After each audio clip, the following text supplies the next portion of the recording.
Madam Chair, you are live. Thank you, Ryan, and welcome everybody to committee number 6, House TRW. Welcome everybody in the general public who's here to watch and listen and provide testimony. Thanks to my committee members who are present.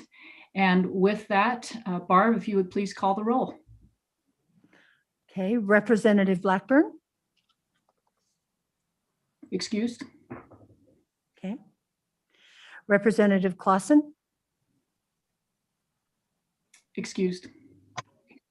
Representative Clifford. Excused. Oh, I have the wrong roll call. You don't That's it. Sounds like labor. We'll try it one more time.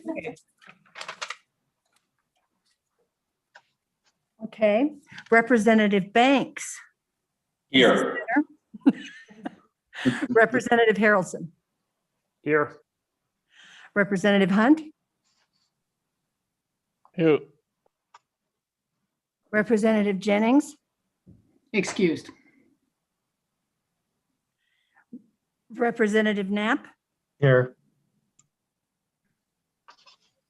Representative Newsom. She was. Here. Okay. Representative Sweeney. Here. Representative Winter. Here. Chairman Flitner. Here. Thank you, Barb. And I would assume Representative Jennings will be joining us. I'm sure he needed a quick break. And Representative Sweeney, I know you guys were in your meeting late, so thanks for being here. It's been a long day already for you. I just want to make a few reminders to the general public. If you are watching via the YouTube feed and you would like to provide testimony, just back out from that feed and click on the Testify tab, which will allow you to enter the meeting and provide testimony. When you are done with your testimony, if you would just back out, if you want to continue to watch the meeting, just watch it via the YouTube feed, and then we won't think you're still sitting there waiting to provide testimony maybe on the next bill. And also remember that there is a delay with the YouTube feed, so if you would please remember to mute your microphone if you've got 2 computers and you're watching the YouTube feed with a second computer. And then committee, just a reminder to all of you, when you are not speaking, if you would mute your machines, and then be sure you unmute for your roll call votes or for anything that you have to say. And if you would please, just to provide clarity for Barb, when it does come time for roll call, if you would just say Representative Winter votes aye or nay, then it's clear. And with that, the committee, do you have any questions before we begin? All right. Well, the first bill for our consideration is House Bill number 101. And if the meeting sponsor, he is here. So Ryan, if you'd let him in, please. The majority floor leader, we will welcome Representative Summers.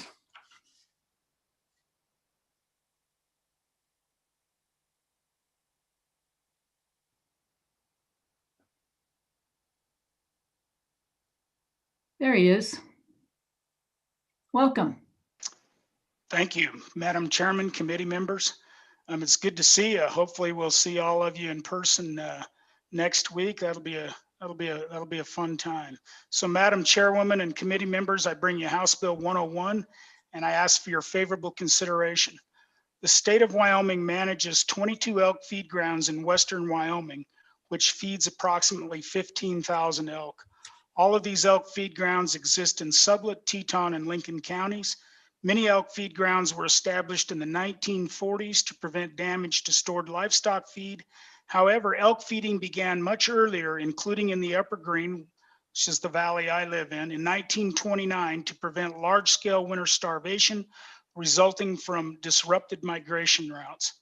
Elk feed grounds have been an important tool of the Wyoming Game and Fish Department to reduce damage to stored hay crops, to stop elk from eating alongside cattle on cattle feed lines, reducing the transmission of brucellosis from elk to cattle, and maintaining robust elk herds, and reducing the competition on wildlife winter ranges between elk, pronghorns, and mule deer.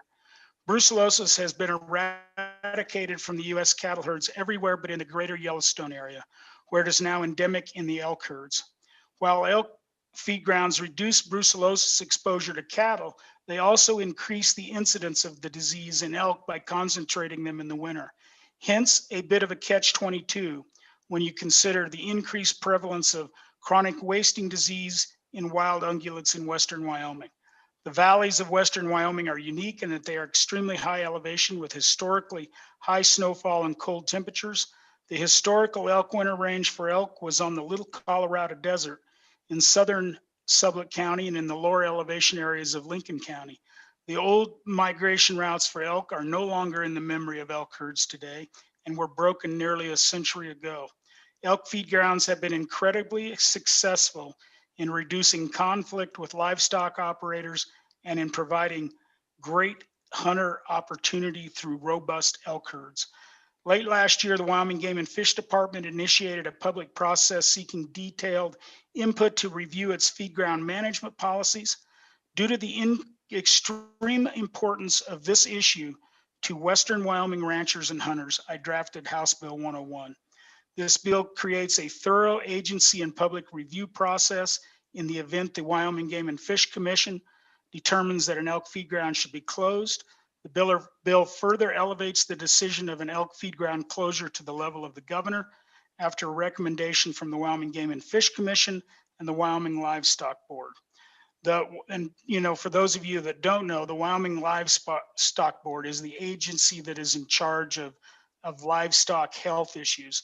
And so when brucellosis pops up in an elk herd, that is the agency that is responsible for dealing with it in cattle.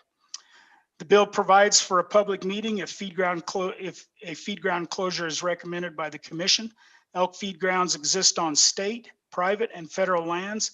This bill has a provision that requires the Wyoming Game and Fish Commission to create a contingency plan if the federal government no longer authorizes elk feeding at an existing feed ground on federal lands. And committee, this is probably one of the primary reasons that I'm running this bill. I have become more and more concerned over the last several years about whether federal agencies are going to continue to authorize elk feed grounds on these lands. And so part of this is if there has to be, if the federal government doesn't authorize it, then where does the elk feeding occur? And I believe this bill puts in place a process where we can evaluate, contingency plans for that. And maybe it's an alternative, hopefully an alternative feeding location. I think of the elk feed grounds in the Bondurant country, in that snow hole up there. Those elk have nowhere to go, and the elk feed ground on Forest Service land is literally adjacent to private land. And so if that's closed, the Game and Fish would have to try to work with a landowner, or find state land if it exists up there. It's a really big issue in this area, not only for the amount of elk that's created for hunters, but also the separation it keeps from elk and cattle during those really critical periods where brucellosis can be transmitted. And Madam Chairwoman, the department has some suggested revisions to the bill, and I will walk through the amendment when I am going through the bill, if that's all right, just to kind of let you see where it would play in. And Madam Chairwoman, I will walk you through the bill. And so committee members, if you turn to page 2, there's a new 23-1305 is created. It's a new section of law, and it's called Closure of Elk Feed Grounds, Alternative Feeding Sites, Reporting Requirements. And so it creates a subsection A. Any elk feed ground authorized or administered by the commission may only cease operation upon the order of the governor. That's basically what subsection A says. Part of that first amendment is on line 11, and it would strike the may only and put in shall only permanently. And so the shall only versus may only is a drafting issue that LSO had. In other words, they didn't put it in the format that they usually do. The permanently was what the department wanted in there. So if they were to cease operations, they cease feeding every year, right? At some point in the spring, you cease feeding operations. What the department wanted to make sure is that their normal ceasing of feeding in the spring didn't trigger this statute. So with that, they put permanently in there. And then, Madam Chairman, if you drop down in Romanet I, and so just before that, any closure ordered issued by the governor shall only be valid and lawful upon satisfaction of the following conditions. And that Romanet I, the commission shall provide its recommendation to the governor for the closure of the elk feed ground and concurrently to the Wyoming Livestock Board. The Wyoming Livestock Board shall provide its opinion to the governor on whether the board believes the closure of an elk feed ground is appropriate.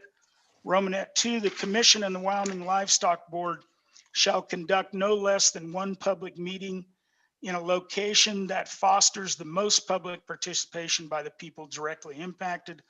And if you drop down to about line 11, then these comments will be provided to the governor.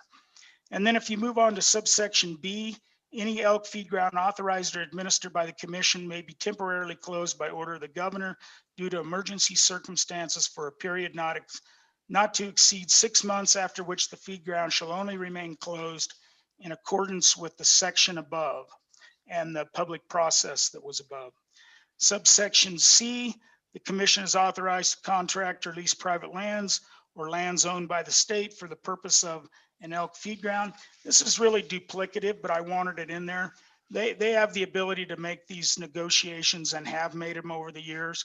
I just wanted them mostly in this, to put it in this bill so the public understood that those options were available. And then if you go on on the next page on subsection D, and here's where one technical correction, another LSO technical correction in that big amendment, and that's on line 7. It would strike game and fish because the department has already been defined earlier within this bill, so it doesn't need to be defined again. And then basically subsection D says the department shall report to the Joint Travel, Recreation, Wildlife, and Cultural Resources Interim Committee upon the department receiving notice that the federal authorization permitting the use of the federal public lands will expire in 5 years or less, and it shall include draft contingency plans. And here's where there's another suggested amendment by the department on line 11. It would strike expire in 5 years or less and insert not be reissued or will be revoked. So basically when the federal government says we're not going to reissue your authorization, or we now revoke your reauthorization, that will trigger this piece of the bill, which will require the development of a contingency plan, which they'll have already been working on if they've had any notice from the federal government, and then that can be provided to the committee. And then at the bottom of that page, the Office of State Lands and Investment shall cooperate with the commission in identifying any alternate feed ground sites consistent with this section. And that's just to encourage the state lands and the Wyoming Game and Fish Department to cooperate on developing perhaps alternate sites if some federal sites are taken away, and if there's still a reason to feed elk. And then the final part of this, which would be a new subsection E that the department would like to have put in, and I agree with all these amendments, and that is nothing in this section shall be construed to prohibit the department from continuing to administer authorized elk feed ground operations, including Romanet I, commencing and ending annual feed ground operations on dates determined by the department, and 2, conducting emergency elk feeding operations when deemed necessary by the department. So just clarification language, just so we don't have any unintended consequences. And so really, Madam Chairperson, that's the, Madam Chairwoman, that is the end of the bill, and I would stand for questions. Committee, questions? Let me change my view here so I can see. Thank you. That's Vice Chairman Newsom. Thank you, Madam Chairman. I have a question, Art, and this may just be my lack of doing some research. Are elk feed grounds addressed anywhere else in statute besides this, what would be this new section? Representative Summers?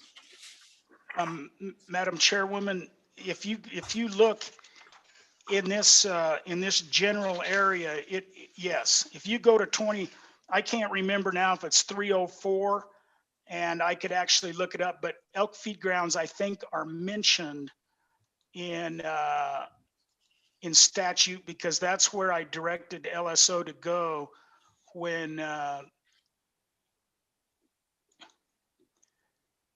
and if the department's on, they probably could answer this in a heartbeat, but otherwise I'm going to have to look it up. That's fine. We'll ask the agency when they come on. But I'm pretty sure they are, Madam Okay. Chairwoman. Further questions for Representative Summers committee? Okay. Madam Chairwoman, well, I'll go ahead. Okay. Representative Hunt. Thank you, Madam Chair. As far as the feed grounds that are on federal land, how does, I guess, if there were a decision that was made by the federal agent, whether it's the BLM or the Forest Service or whoever, to close a ground or alter the use of it or whatever the case may be, where does the authority and the jurisdiction of the state come into play in having some final say or at least some input in that decision? Representative Summers. Madam Chairwoman, the state, would be an affected interest, but other than that, they have no large standing other than history. History of having those they're really special use permits, the way I understand them, and so they have only a standing probably based on history, and I don't know that they can stop that outcome. The question is, what will be done if that happens, and what will that look like? Will we be looking to move them to another location? Will they be looking to close those? There's a pretty big push out there in the larger environmental community to close elk feed grounds, and it really is a catch-22, because feed grounds increase the spread of disease in those elk, but at the same time they provide more elk and more hunting opportunities. So but there's been a push for a long time to close elk feed grounds, and I worry that I just want to make sure there's a good process in place. I mean, my neighbors, I know a lot of ranchers that are really close to elk feed grounds, and without them, you literally couldn't feed your cattle. You can fence your hay corrals to not let elk in, but you can't stop elk from coming on your feed lines where your cows are. And if every winter was like this winter, that'd be something different, because it's been a light winter. Elk could scatter more, they'd stay higher. But you get any of our old tough winters, and there's a reason they started feeding elk, because you couldn't keep the elk out of the cows, couldn't keep them out of the hay, and elk were dying by the hundreds. Committee, further questions for Representative Summers? Well, thank you, sir. Oh, wait, Representative Haroldson has a hand up. So does Banks. Sorry, I wasn't looking for yellow hands, so sorry. Representative Haroldson. Thank you, Madam Chair. So the good representative did answer some of the questions already. But I wanted to make more of a statement on this. I can't hear him, Madam Is that better? Chairwoman. Oh, much better. Thank you. Okay, sorry about that. One of the things I think that we need to really consider in this discussion of elk feed grounds is we disrupted their original pattern. And with that disruption, we need to be very careful, because a reestablishment would do, if we were to cut this, we would see hundreds of thousands of elk displaced on winter grounds, and it would definitely cause some serious damage. And so I think it needs to be brought into question as we balance and weigh CWD, as well as other diseases that these elk are contracting, carrying, and passing. But at the same time, do we want, I mean, no one really wants to go out and see hundreds of elk dead in a field from starvation. So I definitely understand the frustration, as well as the ranchers who have so much deprivation of feed ground if we don't do this. So thank you very much for your work on this. And I definitely believe this is a prime time to have this conversation. So thank you. Representative Banks. Madam Chairman, thank you. Majority Leader, do you know, or I'm sure you do, and I don't know if we've seen any closures to this point, but what is the current policy or procedure if the Wyoming Game and Fish were going to close one without this statute? Representative Summers. Madam Chairwoman, thank you.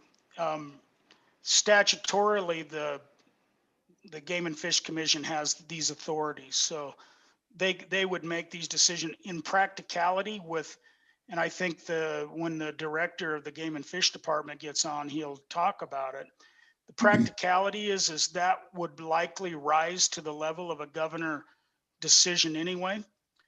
But I think if you have it clearly in statute, then there's one, the public understands that, right? It's not, okay, maybe the governor's making this call, maybe he's not, maybe the commission is. You know, I just want this to be a really thorough discussion, because the impacts that are going to occur in my neck of the woods if we don't feed elk are going to be substantial. And so I didn't write in there that I forbid elk feed ground to ever be closed. I might want to do that, right? But I didn't do that. I just want to make sure we have a robust discussion. Thank you. Representative Winter.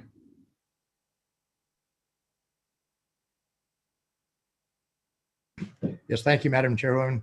I'd like to express my agreement with Representative Summers on his efforts here. It's really important that these feed grounds remain in place, and I also think that any decisions need to be made by an elected official, and Representative Summers has done that with this bill, making sure that the governor is responsible for any decisions here, with the recommendations from the people that are in the know. So, and I, of course, I approach this from an outfitter standpoint. Without the elk in the northwestern Wyoming, the outfitting industry would be devastated. So, and not to mention the resident hunter. So, thank you, and I appreciate the time. Thank you. Further questions, committee? Well, Mr. Majority Floor Leader, I'm sure you will stick around throughout testimony and then stick with us through the end. And thank you for walking us through this initially. Ryan, do we have any legislators that are in the room that would like to provide testimony before we move on to the executive? Madam Chair, this is Ryan. I don't see any legislators in the waiting room, nor do I see anybody with their hands up at this moment. Okay, thank you. Then we'll move on to our agencies, and I specifically asked for the director or someone from his office with the Wyoming Game and Fish Department to present to the committee. I felt like it was important that we, and Representative Summers has touched on this, but I felt it was important that we get some history on this. So if we could let the Game and Fish in at this time, and they can elaborate on what Representative Summers has already begun, and then you all can ask further questions from them, maybe some that Representative Summers was not able to answer. Madam Chair, this is Ryan again. Sorry to interject here. Who exactly are you looking for from Game and Fish? I'm sorry, Director Nesvik, if he is there. If anybody with the Game and Fish is in the room, if you could please raise your hand to be led into the committee room, that would be helpful for Ryan. And I am not going to monitor that because I can only juggle so much, and seriously, I can't see very well. I think I'm losing my eyesight from watching people on these tiny little screens. There he is, Director Nesvik. Thank you for joining us. Yes, ma'am. Thank you, Madam Chairwoman. And I've certainly got some background I can provide and answer some of these questions. I've been able to monitor the questions that have been asked by the committee to this point, and hopefully I can add a little bit more to some of those questions. So as you've requested, Madam Chairwoman, I can go back to the very earliest times when we started feeding elk in Wyoming, and it actually goes back to Jackson Hole in 1910. And in 1910, there was a bad winter, and there was some elk that got trapped, I guess you'd say, in Jackson Hole and weren't able to migrate, and there was elk that were starving. And so there was a request at that time from the Wyoming legislature actually to provide money to allow ranchers to voluntarily feed elk on their private lands if they chose to do it. They appropriated $5,000 at that time. I tell you, I wish that it was still that cheap. And they and that's when really feeding kind of began. But right after that, then there was a request of Congress to provide money a couple years later, and that is really what started the National Elk Refuge, and that's when it was established. It was in 1912. It kind of surprisingly much different times then. The Elk Refuge was actually run by the second state game warden for a number of years before it was taken over by the federal government. The funding was the federal government, but it was run by the state. From there were several other places both in Jackson Hole and then to the south into Sublette and Lincoln counties where feeding began. There were actually at different times there were more feed grounds than what there are now. There were moose feed grounds, potentially even maybe when the majority floor leader was young, he might have even seen some of those moose feed grounds. And over time, things have evolved to the point where we are now, where there's the National Elk Refuge run by the feds, and then 22 feed grounds in those 3 counties that are run by the state. As Representative Summers mentioned, our primary 4 priorities for feeding elk are to, number 1, prevent the transmission of brucellosis from elk to cattle. And the prevalence of brucellosis in elk is significant. There's places where it goes as high as 30 or 40, even 50% at times. Prevalence of the disease in elk. Now, it doesn't really affect elk. It causes them to abort one time, but it's certainly not. It's because of the marketability and the commercial aspect of agriculture. Brucellosis in cattle is not a good thing. It really affects marketability and the ability to transport livestock. And so this prevention of that disease transmission is a primary objective of feed grounds. Secondly, as Representative Summers indicated, preventing damage to stored crops is another purpose. Obviously, number 3, because we're able to feed, upwards, sometimes even up to 17,000 elk. It provides, those are elk that wouldn't be there without feed grounds. We estimate that potentially 68 to 80% of the elk population that's the reduction that would be required if there were no longer any feeding, if you flipped a switch tomorrow and there wasn't any feeding. So these feed grounds provide an opportunity for hunters and also for the commercial activity associated with that. There's certainly tourism involved, there's outfitting, and then there's sport hunting, obviously. And then lastly, there is concern certainly with competition on native winter ranges. And if elk were no longer to be fed, the elk that were able to figure out how to migrate out of those areas would end up competing with other wildlife like mule deer on native winter ranges, primarily in probably in the Green River Valley and all the way from the upper end of it clear down to the bottom end of it. So anyway, that's the current status. And over time, there have been multiple court challenges. There have been significant interest from some environmental groups to alter the course of feeding. There's been litigation that goes back at least 20 years regarding the National Elk Refuge. Separate from that, there have been several lawsuits that have involved the activity of permitting feeding on the forest. 9 of these 22 feed grounds are on national forest lands.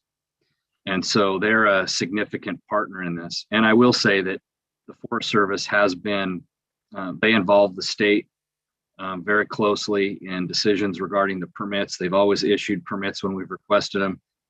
There's one exception to that, and that is relative to a lawsuit where a court decision forced the Forest Service to do something different with one feed ground in Jackson Hole. So anyway, it's really turned into quite a very complex wildlife management challenge. And as Majority Floor Leader indicated, now we've got CWD on the landscape, and so you have two diseases that are almost in competition here. On one hand, congregating elk, certainly the science would indicate exacerbates the spread of disease amongst those elk when they're closer together and fed all in one spot. But if you don't do that, you risk transmitting a cattle disease to domestic livestock. And so, that's probably the beginning of the complexity. But the other part of this is that you have multiple land ownership statuses. So there's the National Park Service that has a stake in this because they conduct the elk reduction program, and they help us meet management objectives by allowing hunting on the National Park, Grand Teton National Park. The National Elk Refuge is a different federal agency, and they have court directives that and a management plan that goes back several years that has a goal in it to reduce the number of elk that are fed on the National Elk Refuge. And then, as I indicated, the Forest Service is also they're the permitting agency on a lot of these, but they are litigated on a regular basis as well. So it's turned into quite I call it one of the most the ultimate example of the wicked problem of wildlife management. And we have it right here in the northwest corner of our state.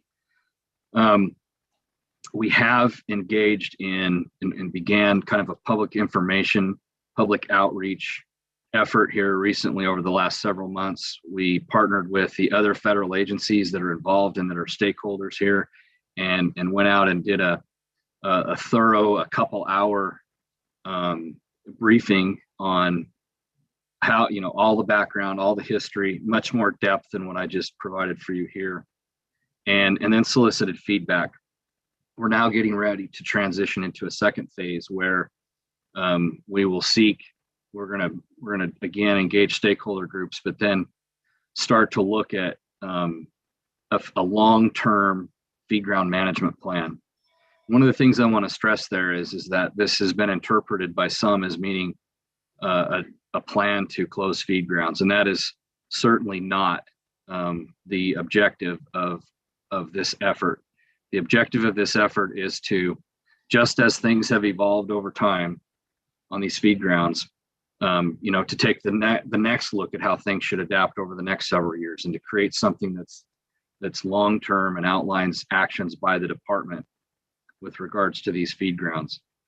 Some of the things that have changed over time, as I've mentioned, reduction of the number of feed grounds, but we've also, with science, been able to find ways to reduce transmission of disease on the feed grounds. We do things like dispersed feeding, or instead of just taking and making a big long hay line like you would for cattle, actually spreading that feeding out into so that the elk are more dispersed and they're not as congregated. We've also really looked hard at and tried to delay the start of feeding as long as we can, and then also stop feeding as quick as we can when conditions become such that elk can go onto native ranges without intermixing and commingling with cattle. There have been a number of other studies that we've done. We've looked at where elk calve and where elk move when they leave feed grounds to try to help mitigate disease transmission there. And so anyway, this, like I said, there's been change over time, and this is really kind of looking at what the future could look like in this effort that we're taking on. This is a long-term effort. We're not trying to do something overnight. We need to get this right. And so, we're looking at, this is a several month and probably a multiple year project to do this. Talking specifically to this bill, I really appreciate the fact that Majority Floor Leader early on engaged me on this bill, and we've been able to provide some recommended changes, and he's been very good about that. He outlined very well today the changes that I've recommended to this point.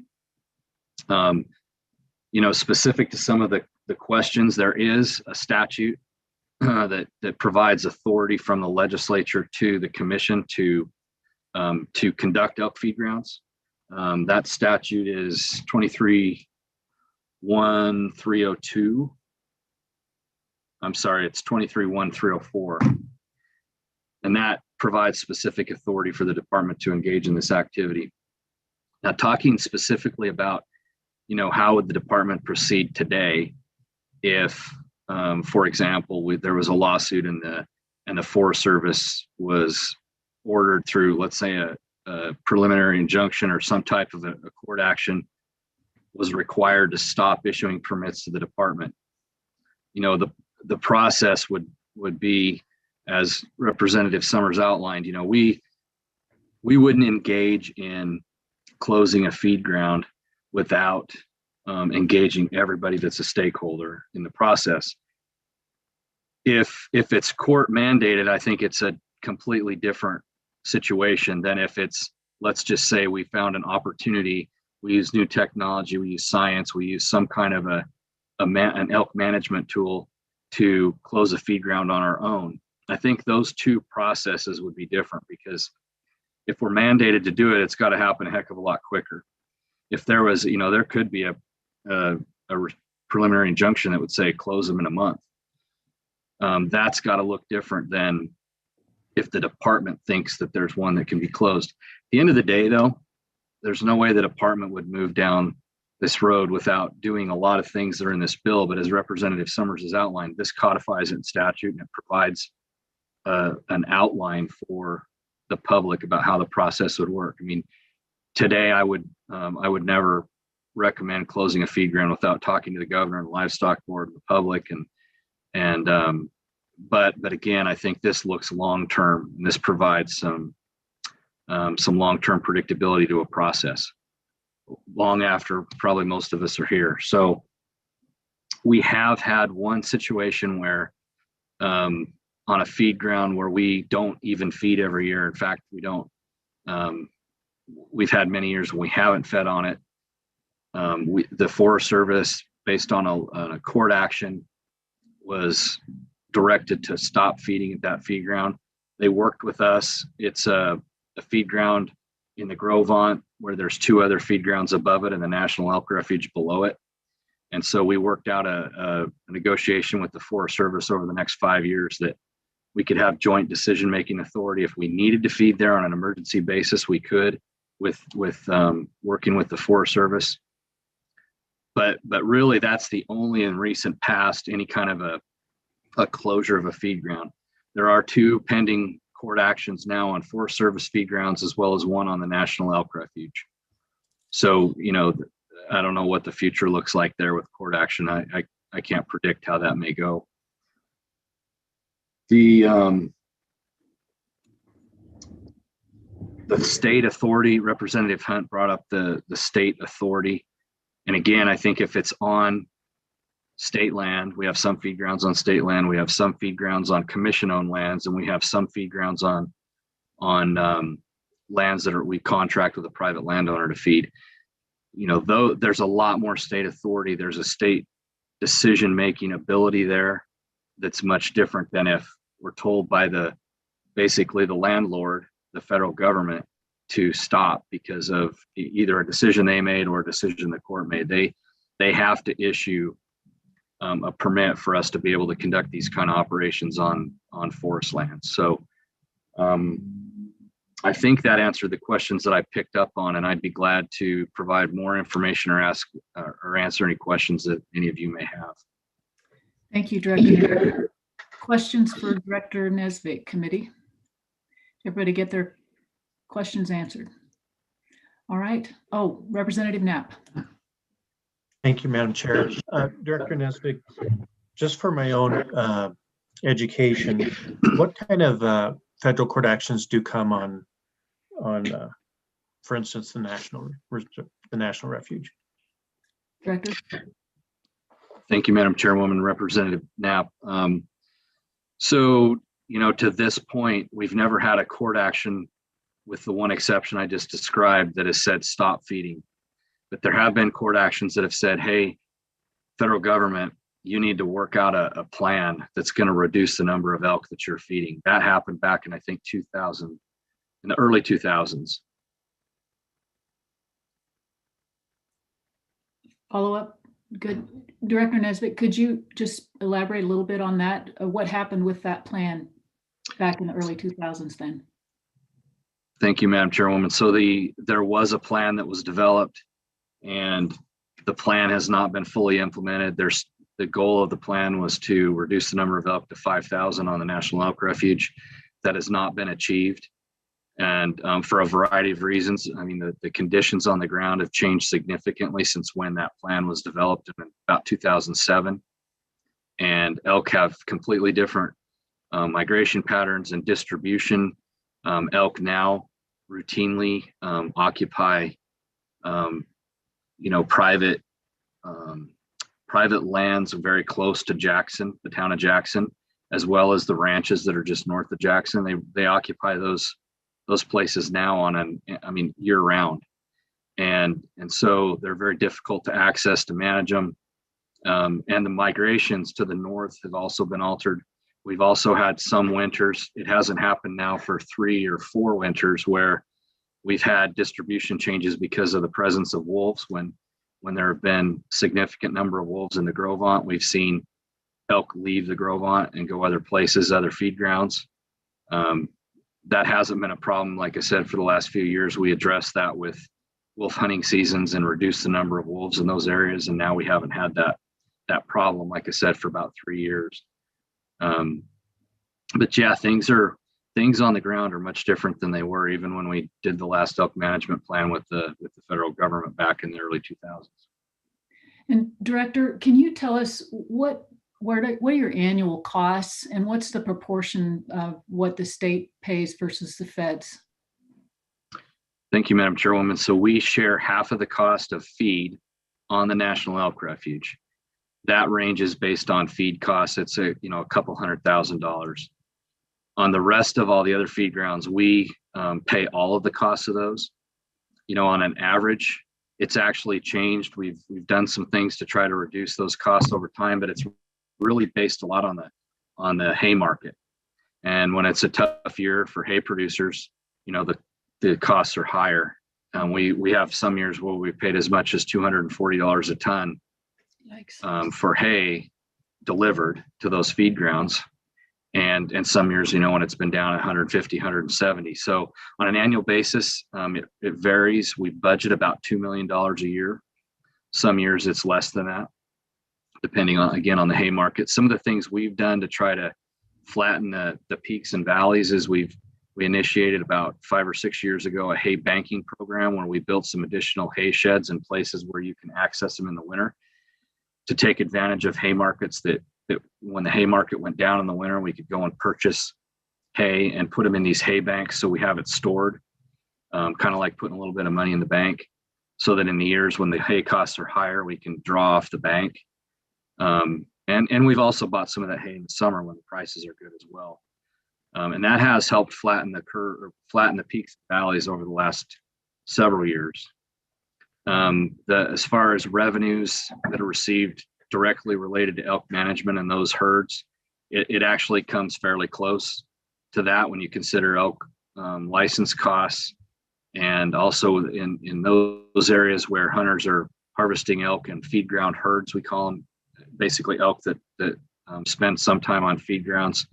They have to buy a special stamp, and between the cost of the stamp and the license fees, it usually is kind of a break-even situation between revenue versus expenditure. Thank you. And Director Nesbitt, a good many of these feed grounds are very remote, correct? Which also adds to your cost. Yes, Madam Chairwoman, that's correct.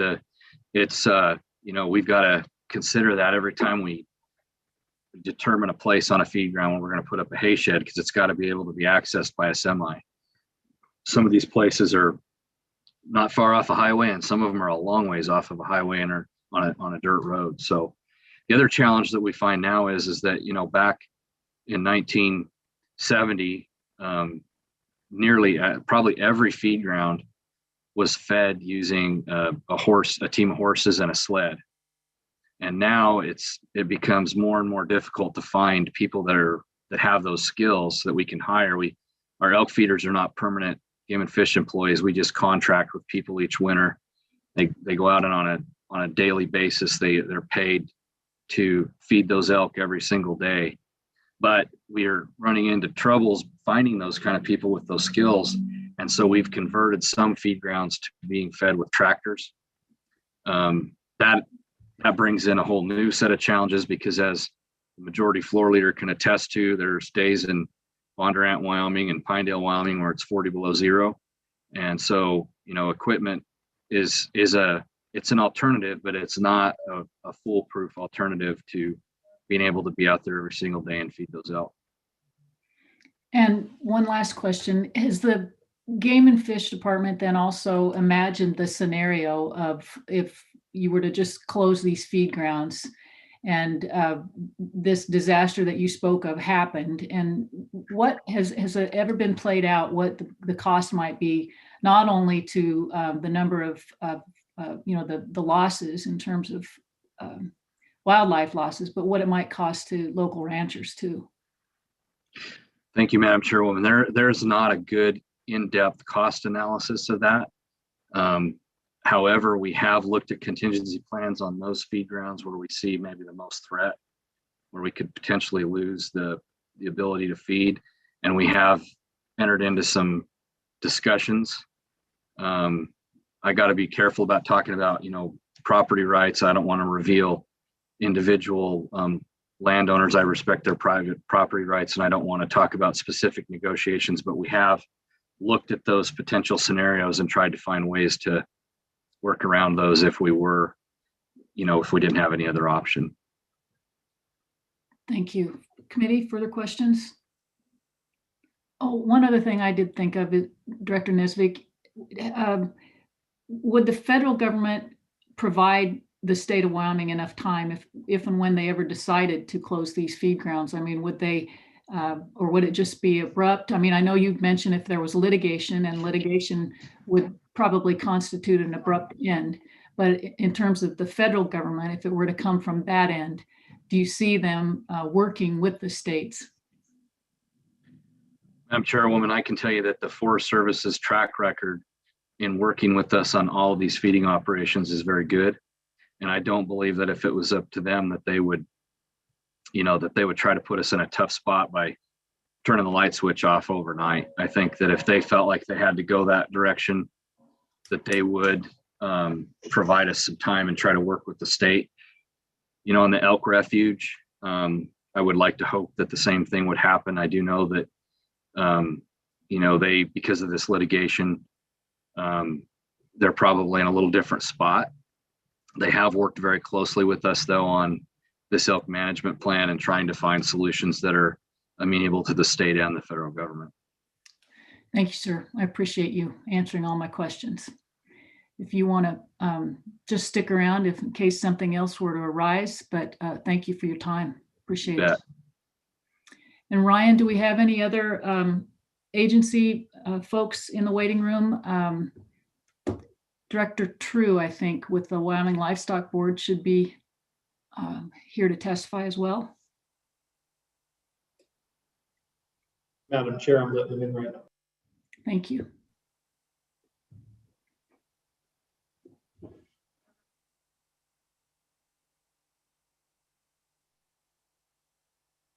Madam Chair, can you hear me? We can hear you and we can see you. Thank you. The floor is yours. Thank you, Madam Chairman. Steve True, the Director of the Wyoming Livestock Board, mentioned in the bill. First thing, if I could, I'd like to thank the Majority Floor Leader for bringing this bill and his description of the potential ramifications. Pardon me, I double stopped my video there. And also Director Nesvik at Game and Fish. This is a pretty good management conundrum for his department and his agency. Appreciate that number one on his reasons list for some of the elk feeding is protection of the livestock industry, the cattle industry, particularly in that area. Quickly, just to kind of touch on your last question, Madam Chair, about potential costs. Those would be extremely hard to estimate based on the proliferation of potential brucellosis contact between elk and livestock if there were closures of feed grounds, how many positive contacts we may have or positive tests. As the good majority floor leader is aware, and Director Nesvik, there's could be a wide range of costs between neighboring ranches and their exposure and their cost of quarantiner exposure.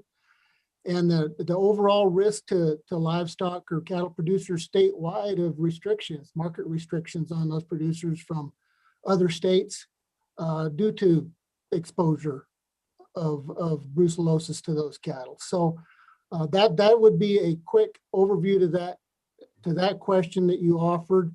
I see Dr. Logan is available, so I'm not going to touch anything that relates to science while he's on the screen, but I would be happy to try to answer any questions anyone on the committee had for me. Committee, questions for Director True or for Dr. Logan? I will ask. So what happens when a livestock producer has a positive brucellosis test in their herd? Could you explain to the committee what happens in that case? Madam Chairman, committee, I appreciate the opportunity to visit with you today. In answer to your question, if a positive animal, which would be called a reactor for brucellosis, is found in a herd anywhere in Wyoming or anywhere in the country as far as that goes, but within Wyoming, the Wyoming Livestock Board would place that premises and that herd under quarantine. And a quarantine, depending on the time of year that a positive herd is found, can have pretty far-reaching implications. And obviously it's a significant thing regardless of what time of year it's found. Fortunately, the majority of our herds that are found with reactors in them have been found in the fall when cattle and or domestic bison are already on the ranch properties and preparing to be fed for the winter. But we have had situations where herds were found in the springtime shortly before they were due to be turned out on public lands grazing. And that is a whole different issue with way bigger implications than when a herd is found in the fall. I don't know how much detail you want on this, but bottom line is if a herd is quarantined, the route to get out of the quarantine is to have 3 consecutive negative herd tests conducted at least 60 days apart, with at least one of those tests being fairly immediately post-calving. And the reason for that post-calving is because that's when the Brucella bacteria is in its highest concentration in the blood due to the pregnancy hormones or the hormones that are manufactured in the female's body right around the time of calving or late pregnancy. But a quarantine can last, depending on herd size and depending on whether or not subsequent infected animals are found on some of those tests. Because every time a positive is found, even if you've gone through 2 negative herd tests and another test finds even 1 positive animal, the clock is reset and you got to start over again with 3 more herd tests. And we have had that happen over the years. Most of our herds now they're dictated primarily by the Livestock Board's Chapter 2 rules, which requires testing on change of ownership or on movement out of our designated surveillance area, which includes all or part of 6 counties, including those that Representative Summers has mentioned, Sublette, Lincoln, and Teton counties. But in addition, it includes parts of Fremont, part of Hot Springs, and nearly the majority of Lincoln County. So basically, a quarantine can have pretty big implications. Thank you, Dr. Logan. And when you say you're testing, I mean, you're bleeding every cow in the herd, correct? Well, let me qualify that. No, not necessarily. The Chapter 2 rules require that cattle within the designated surveillance area that change ownership have to be tested. And when I say cattle, I'm talking about sexually intact females, 12 months of age and over. But we would typically, by those Chapter 2 rules, test only those animals that were going to be sold, or only those animals that were going to be moved out of the designated surveillance area. And to qualify that just a little bit more, there are voluntary herd plans that a producer within the designated surveillance area can enter into with the livestock board that may, depending on the risk assessment, may, and I don't want to use the word require, because again, these things are voluntary, but within the bounds of the herd plan, they may be suggested to do a whole herd test, which would be essentially all cattle in the herd 6 or 12 months of age and over that are sexually intact females. Thank you. And Director True, Wyoming is presently brucellosis free. That's our present status, correct? Madam Chair, that is correct. And how important is that to the state of Wyoming? Madam Chair, Committee, that's vitally important to our ability to market freely around the country. At this point, we were under a few restrictions from a few neighboring states due to a period of time where we had what was called an area of concern, which was Sheridan, Bighorn counties. But at this time, that area of concern has been repealed, and those restrictions from those neighboring states are gone. So at this point, there are no market restrictions anywhere nationwide for Wyoming cattle for brucellosis, only depending on what another state or receiving state's import rules may require. But we are brucellosis free at this point. Thank you. Dr. Logan, did you have something to add? Yes, Madam Chair, thank you. If Wyoming was to lose its brucellosis free status, it would impact the entirety of the state. So it would impact every cattle producer in the state of Wyoming being required to test cattle before they moved across state lines. And that would be a federal requirement. And as Director True mentioned, we could have other states that would impose their own sanctions or requirements on us. And as he said, we've had that happen in the past, going clear back to 2003 when we had an outbreak in Sublette County. So the chapter, or the free status, is vastly important to us. Thank you, Dr. Logan. Representative Haroldson. Thank you, Madam Chair. I did have a question for Director Nesvik in regards to this. Have we been seeing any positive testing for this disease in the elk herds? Have we been testing for that? And if so, have we been seeing that come up? Director. I'm co-chairman Representative Haroldson. Yeah, absolutely. We test every year. We test a lot of elk, and the prevalence in elk is, like I said, it's high. It can be, as low as 5, 6, 7%, all the way up to 40, 50%.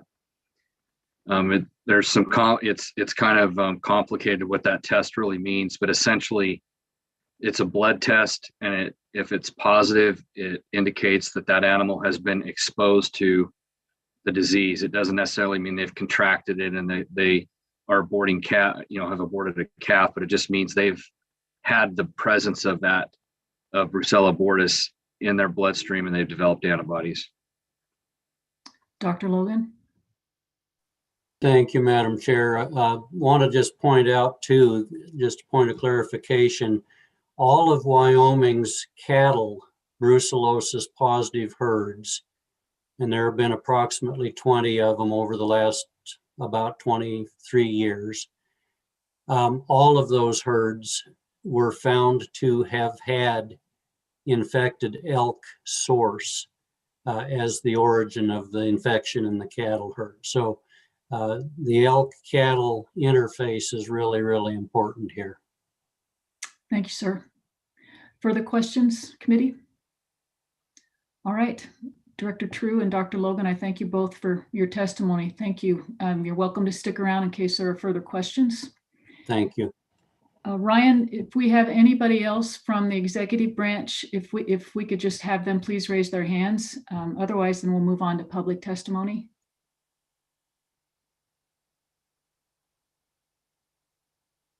Madam Chair, this is Ryan. I don't see anybody else with their hand raised at this time. Okay, and nobody from the public wants to provide testimony? Madam Chair, a few hands just went up, so I'll start bringing them in. All right, it looks like we're at a livestock auction now.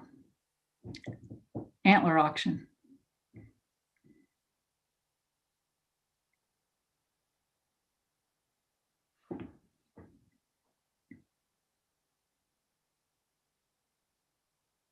Go ahead and Ryan, if you want to, there we go. Mr. Commissioner. Good morning, actually good afternoon, Madam Chair and members of the TRW committee. My name is Bill Novotny. I am here on behalf of the Wyoming Outfitters and Guides Association. We are the trade association for big game hunters, as well as folks who work in the travel and tourism industry. And we've been that voice for over 60 years. I will be very brief and concise in my testimony, Madam Chair, in that we strongly support this bill.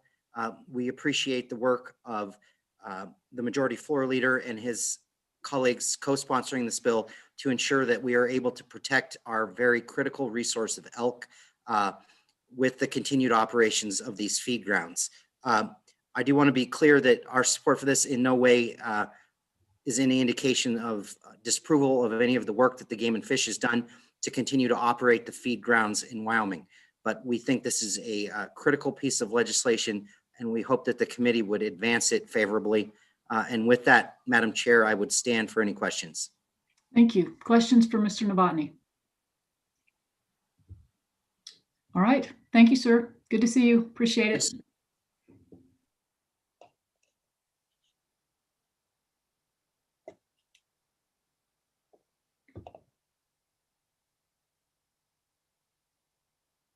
Ms. Petch, welcome. Thank you, Madam Chairwoman. My name is Hunter Petch, and I am the Executive Director for the Wyoming Association of Conservation Districts. My comments will be brief as well. The Conservation Districts Association does support this bill. Our membership, this bill does codify the process in statute and gives an outline to stakeholders that provides the opportunity for public participation, which also provides transparency in turn throughout the process. So with that, I will stand for any questions and thank you. Thank you. Questions for Ms. Petch? We appreciate your testimony. Thanks for being here today. Thank you.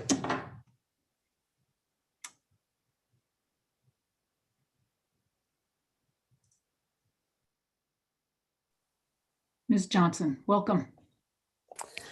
Chairman Flitner, members of the committee, I'm Jessie Johnson. I am the Government Affairs Director for the Wyoming Wildlife Federation, which is an 83-year-old hunting and angling centered organization in the state of Wyoming. I think we can agree on the intent of this bill to look and find a process here. I have some nervousness with the process that's outlined. I'll try and keep comments pretty brief, but just highlight on a few that when we look at this bill, it codifies only two stakeholders between the Game and Fish and the Livestock Board. And we have a lot of faith in both of those, but worry about locking out other possible stakeholders because, as we saw with Director Nesvik's comments, how incredibly nuanced and hard this problem has and will probably continue to be. The other part of that is this idea that when we talk about it like when we flip a switch and all these feed grounds are just going to go away. I can tell you verbatim that Wyoming Wildlife Federation does not support immediate closure of feed grounds, but we do support the science in looking for solutions because we know that chronic wasting disease is not going away and it's only going to be getting worse. some of the issue I have here, and again, I love that this process is being talked about. I think it's the beginning of something really good, and it piggybacks on the department, the Game and Fish Department's excellent work that they've done so far in this collaboration and the education outreach. The nervousness I have is locking this process to the pendulum swing of administration changes. You know, and when we remove that process from the hands of the Game and Fish Commission, and sort of manacle it to administration changes, it makes us a little nervous, because you just could be different every couple of years. And so looking at this as a starting place and as a discussion, the way that I see it is maybe even like a study into how this process needs to go. What are the stakeholders here and what are the outcomes? I really appreciate the discussion that the bringer of this bill and the sponsor of this bill has started with this. I appreciate his intent here. I just worry about some of the longer term outcomes when we lock this into statute now without, say, even having finished the collaborative process that the Game and Fish has had just around the education side of it. You know, I think as a hunter, you know, yes, I want to be hunting elk well into the future, especially over on the western side of Wyoming. That's very clearly what I love to do, but chronic wasting disease isn't going away. And the future of elk and the future of hunting is tied to that as tightly as it is tied to the future of keeping the feed ground. So I maybe encourage a little more discussion around the process here, and looking at maybe a study bill or something there. But again, I can't thank you guys enough for the incredible discussion here.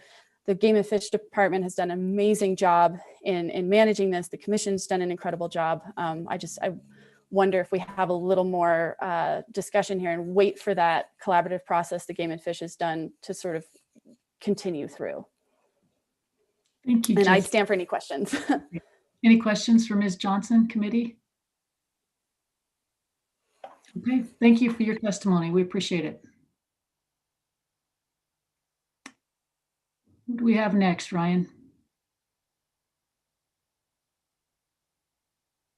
Madam Chair, I'm just letting them in one at a time. So I just promoted the next person to into the panelist, and we've got 2 more after that. Okay, terrific.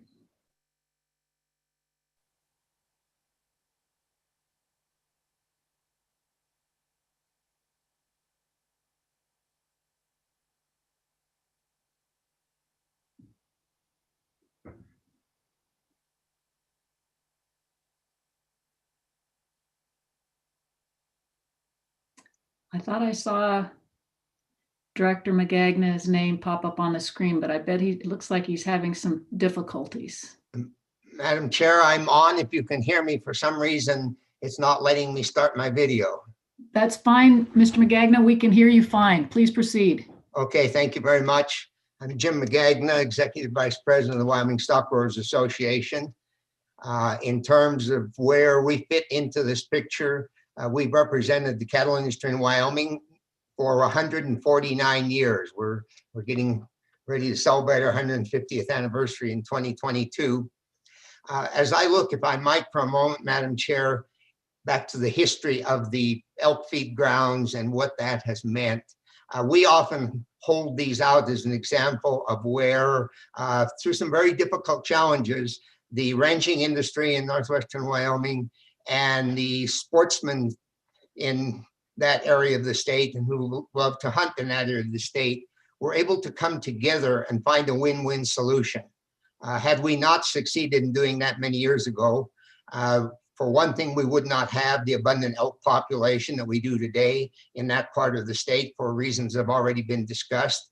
And secondly, and I'm familiar with at least a couple of instances where I can safely say that we would not have some of the functional ranches that we do in that part of the state today. And if the inability to control brucellosis or the excessive loss of feed and forage to elk had resulted in some of those ranches discontinuing their business, we can only guess what might have happened to those lands. And if they were divided up into subdivisions or otherwise made not only unusable for livestock, but unusable for elk habitat, we would all be losers in that. So I think that's something to keep in mind as we move forward. We clearly strongly support this legislation and appreciate the Majority Floor Leader for having brought it. And apart from all of the things that have already been discussed, I think what this does is provide some assistance to the Wyoming Game and Fish Commission and Department to embrace this issue. They've been very good about it. As the Director Nesbitt has pointed out, they haven't attempted to close feed grounds. They've been very open to it, but this delivers a message, I think, to all parties that, one, the state of Wyoming is committed to making sure that this issue is dealt with in a manner that doesn't bring surprises to people on either side, or frankly, to the elk themselves, if they suddenly lost a place to be able to be taken care of in the winter months. And by laying out a clear process that is an inclusive process, and I would say, while it specifically references, obviously, the game and fish charged with management, and secondarily represents or recognizes the important role of livestock in this, that it's broader than that. It creates a public process by virtue of those two groups having to get together, having to have public meetings, having to report to the governor, who becomes the final decision maker here. We feel it's a very good process that both assures everyone's input, but also delivers a strong message that the state of Wyoming is not going to simply sit back and allow either a federal agency or more likely perhaps litigation by groups who don't have a direct interest here to stop an elk feed ground, one or more, and result in recreating the types of pressures that we worked for so many years to alleviate, both on elk populations and on livestock operations. So with that, Madam Chair, I would be happy to entertain any questions and would simply urge the committee to move forward with this piece of important legislation. I might add one other item, Madam Chair. I did not quite pick up exactly on the language that the Majority Floor Leader quoted as far as the amendment on page 4, line 11, in lieu of the 5 years. And I will look at that more carefully, assuming that the bill moves on to the floor. I just want to make sure that the language we put in there, to the greatest extent possible, make sure that, as we can anticipate, whether it would be a decision by a federal agency or even a court order, that if there's a litigation, for example, that is initiated to close an elk feed ground, that we don't wait until the court has issued an order before we begin the process that's outlined in this legislation, that we begin it as early as possible in those processes that are potential threats to the loss of a feed ground. And with that, Madam Chair, I would be happy to take any questions. Thank you. Questions for Director Magagna with the Wyoming Stock Growers Committee? Very good. Thank you, Jim. We appreciate it. Ryan, who else do we have? Anybody? Yeah, Madam Chair, just let Lee Livingston in, and then we got one more after that. Okay.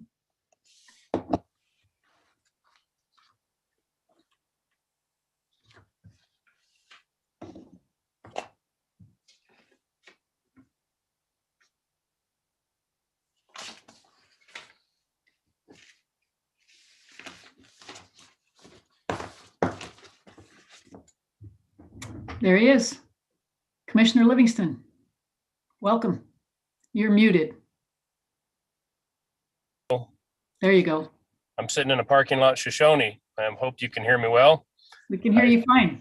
Certainly appreciate the opportunity to visit with you and the committee. And I'm Lee Livingston. I'm an outfitter out of Cody, Wyoming. I also sit on the board of outfitter, or I do sit on the state board of outfitters. I'm here representing Wyoming Outfitters and Guides Association, of which I'm a member. I'm also co-chair of the legislative committee. I'm not going to get too much into the details. That's already been quite well covered by earlier testimony. Mr. Novotny covered our position that we strongly support this. One thing that has not been addressed, in much depth, is the significant impact this could have to a $300 million industry in the state of Wyoming. And at a time when we're trying to basically count every penny we have in Wyoming, that could be a pretty major impact. Another thing that it would impact, and Ms. Johnson referenced it earlier, as did Representative Winter, about the impact the elk herds in Northwest Wyoming. Well, those elk herds would be impacted greatly. That would reduce the hunting opportunity for both the outfitting industry and resident sportsmen. And so the impact is going to have a ripple effect across the state when those folks that are used to hunting those herds we have in Northwest Wyoming and Western Wyoming are looking for somewhere to go. So there's a lot more to this than just stopping feeding and seeing the reduction in elk numbers in a small part of the state. Again, it would have major impacts across the state. Again, I'm not going to dive into much more detail. I'm going to be brief, and I would stand for any questions on this if you would care to ask. Thank you. Questions for Mr. Livingston, committee? They're quiet today. Thank you, Lee. Appreciate your testimony. Thank you very much. Thank you all. Safe travels.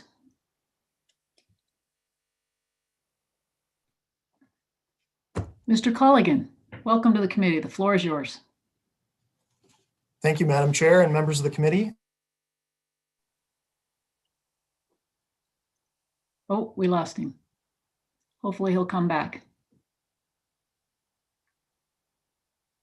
Must be the wind. There you are. All right. Thank you, Madam Chair. Am I coming through now? Perfect. Yes. All right. Thank you. Madam Chair, members of the committee, my name is Chris Colligan. I'm the Wildlife Program Coordinator for the Greater Yellowstone Coalition. And thank you for the opportunity to testify remotely today. I'm here to oppose this bill, but I really want to express my respect for the bill and its intent. I think I learned a lot more today about that. I want to start first with a conversation I had with the representative, the sponsor of this bill. Early on, when I talked to him about this bill, to Representative Summers, he said, candidly, you're not going to like this bill. And I want to say I don't hate it. I respect it. What this bill says to me is that the Wyoming Game and Fish Department is really on the right path with the discussions they've initiated on feed grounds in Western Wyoming. That process, which the director has openly said won't result in the closure of any feed grounds in the near term, is probably moving too slow from my perspective and my concerns that I have over CWD and elk feed grounds. And it's probably moving too fast for the sponsor's perspective and what could occur with feed grounds in the future. And that probably validates the process that Game and Fish is going through. I want to just alert the committee of maybe some unintended consequences that haven't been thought of with this bill. For example, we often hear about the importance of local control, and Wyoming has a history of demonstrating how effective local working groups on sage grouse and now migrations are at problem solving. And that's the path that Game and Fish is on with this feed grounds process, I do believe.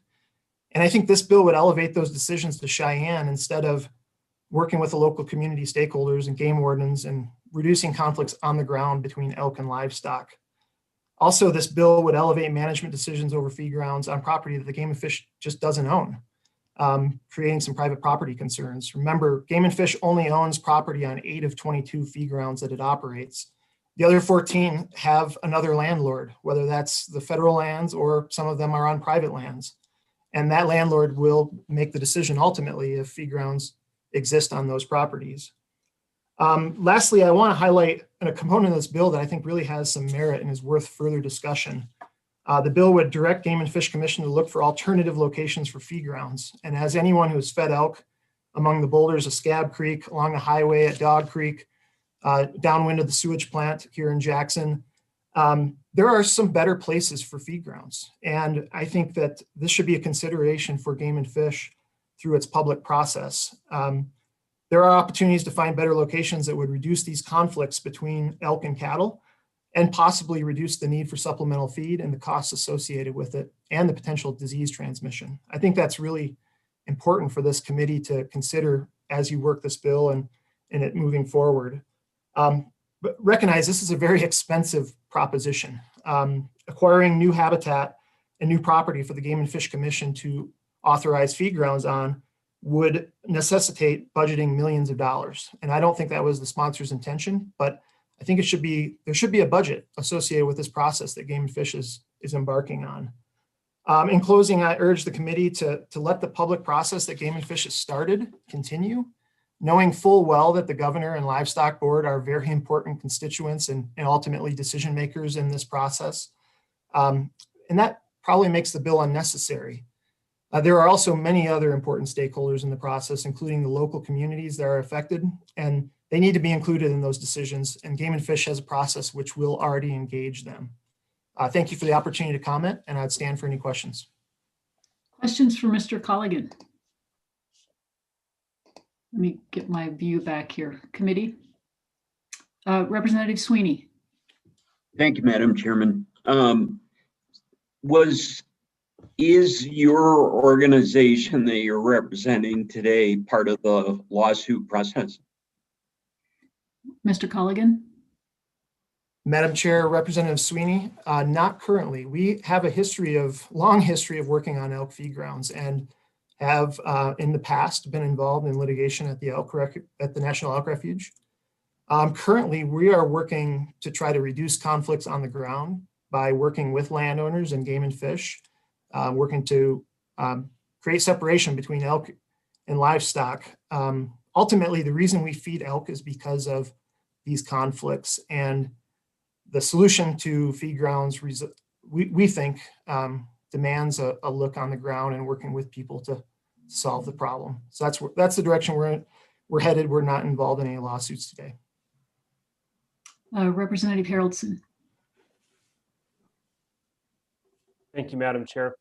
Mr. Colligan, I guess a question I would have is balancing out the CWD concept and the spread of CWD with the potential impact this could have on herds. Talk about that balance between the amount of feed that we should be doing to protect the herds through the winter months and protect the landowners, but at the same time, I guess the detriment that we have in CWD. I guess I do agree that CWD, anyone who's a sportsman in this, at least my part of the state, knows CWD far too well. So can you talk about that balance and your opinion on that balance? Mr. Colligan.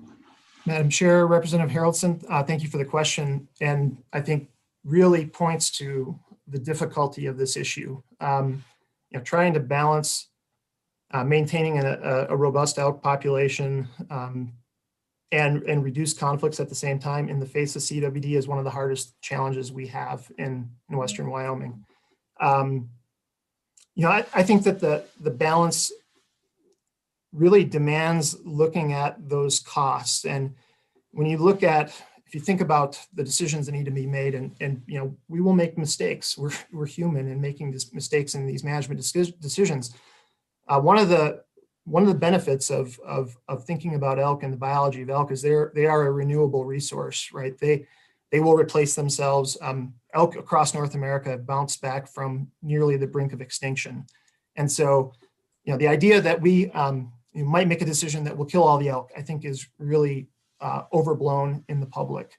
And, this idea that elk will just stand and starve to death is also probably a misnomer. Elk will find food somewhere. Unfortunately, that means they're going to get in conflicts, right? They're going to wander into hay lines and find feed somewhere. And that concern is why I think we really need to have a local working group work on this. And each feed ground is different too. Some feed grounds are at high elevation, deep snow. Some feed grounds are at places right next to private property. And each of those require a different approach and I think some funding to solve those problems. And that's why, the local working group process, rather than a top-down, decision from Cheyenne or Washington, D.C. for that matter, or Denver, is not going to solve this problem. It really needs to be locals working on a solution. Further questions, committee? Mr. Colligan, I did have a question. The letters that I've received from people that are in opposition to this, I don't necessarily see this as really changing the local involvement. In fact, I see it just sort of clarifying that. And so I don't see that concern, but could you elaborate for me on that and why you're concerned about, and you're feeling like the control will be taken away from the commission and put in the hands of, say, the governor? Yeah, Madam Chair, thank you for the question. And I thought about that, I think, deeply with the sponsor's introduction of the bill and more on his intent and where we're at. I think,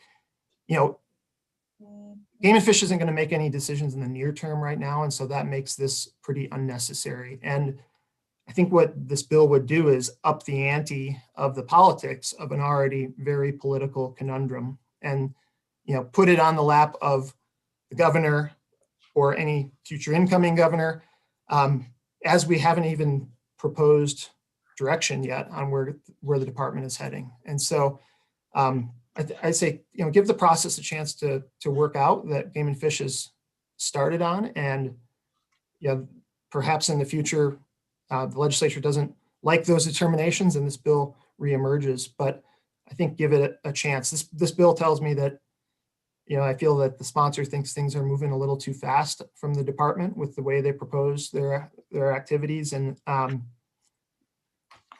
think hopefully that answered your question. Thank you. Thank you. Further questions, committee? Thank you, Mr. Colligan. We appreciate you taking the time to testify for us today. Thank you. And Ryan, with that, do we have any further public testimony? Chair, I believe that concludes. I don't see any other hands up for this bill.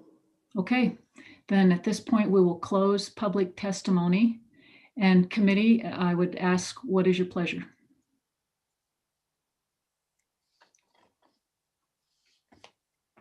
Move the bill. Bill's been moved by Representative Newsom and second by Representative Hunt. All right, well, let's walk through it, committee. And Representative Summers, please join us. Are there any questions on page 1? And I'm assuming everybody had the opportunity as well to plug in the amendment provided by Representative Summers. But if you need clarification at any point, please just. Madam Chairman. Yes, I ma'am. do not have a copy of that amendment. Okay. And I don't believe Ryan has a copy either. Okay, Representative Summers, can you forward that, or I can? Hold on here. Do that.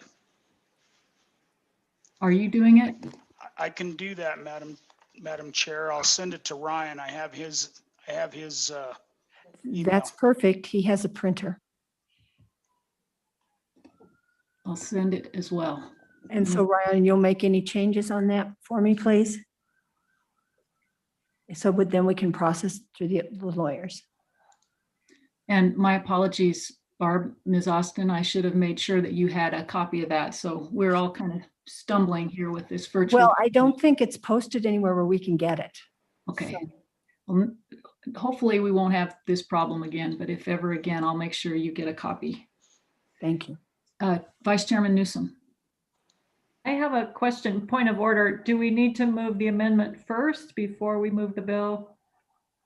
That would be appropriate, I believe. Representative Summers, move it now, I guess, because it kind of works its way throughout the bill. So yes, Madam Chair, I think that'd be the best course of action. The only question that I heard in testimony was Mr. McGagna's question, and ultimately, if that language doesn't, if that's not the right compromise, then we'll work on it, during the session. But I think just move the entire amendment, and very good. I can walk through it all again if you'd like me to, whatever you would like, Madam Okay. Chair. Would someone like to move the amendment? So I would move the amendment. So moved and seconded by Hunt. Okay, thank you. Amendment has been moved. And so I think just for a point of clarification, let's go ahead and work through the bill, and we'll plug in those, the amendment where it requires to be plugged in, and then we will vote on the amendment at that point after we've gone through the bill. Does that work for the committee? Okay, so moving on to page 2. And where we will see a change immediately from the amendment is on line 11, page 2, where it says may only, that is to be removed, and in its place shall only permanently will be placed. So it would read, except as authorized by subsection B of this section, any elk feed ground authorized or administered by the commission as of July 1st, 2021, and in accordance with statute 23-1-302A 9 shall only permanently cease operations or be subject to closure by the department, and so on and so forth. Any questions on the rest of page 2? Okay, moving on to page 3. Any questions? Okay, moving on to page 4. And again, on line 7, where we see the words game and fish, those are to be deleted. So it would read, for any elk feed ground authorized or administered under this statute, which utilizes federal public lands, the department shall report, and so on and so forth. And then moving on to line 11 on page 4, we would, after the word will, where it says expire in 5 or less years, that language is to be deleted, and in its place, insert not be reissued or will be revoked. So then it would say, the department shall report to the Joint Travel, Recreation, Wildlife, and Cultural Resources Interim Committee upon the department receiving notice that the federal authorization permitting the use of the federal public lands will not be reissued or will be revoked, period. Madam Correct? Chair. Yes, sir. Madam Chair, if I could, now that there was this discussion during the public comment on this piece, it was kind of my fault not explaining why the department wanted this change. They were worried if it was out 5 years, it might, if they had some negotiations with a private landowner, they really don't want to reveal that. And I suppose they could, redact names and that sort of thing. But I think the idea was they didn't want to get out, kind of too far ahead of when they may actually need to do a contract, for example, with a private landowner for an elk feed ground. And so that was why they didn't want to go out the 5 years. So I just thought I remembered that and hadn't clarified that. Okay, thank you. Questions then on that particular piece? And then I think too, going back to the amendment, add new language at the bottom of page 4 after line 21. It's subsection E and then Romanets I and II, correct? And then moving on to page 5, are there any other questions or amendments? Madam Chairman, I would call for the question on the proposed amendment. Okay, question having been called on the amendment, all those in favor, please raise your hands. Okay, motion carries unanimously. All right, we are back on the bill. Bill having been moved, are there any questions or comments on the bill from the committee? Sensing you're ready for the question then? Call for the question. Question having been called, Barb, if you would please call roll. Do I just start? Representative Banks, Representative Banks votes no.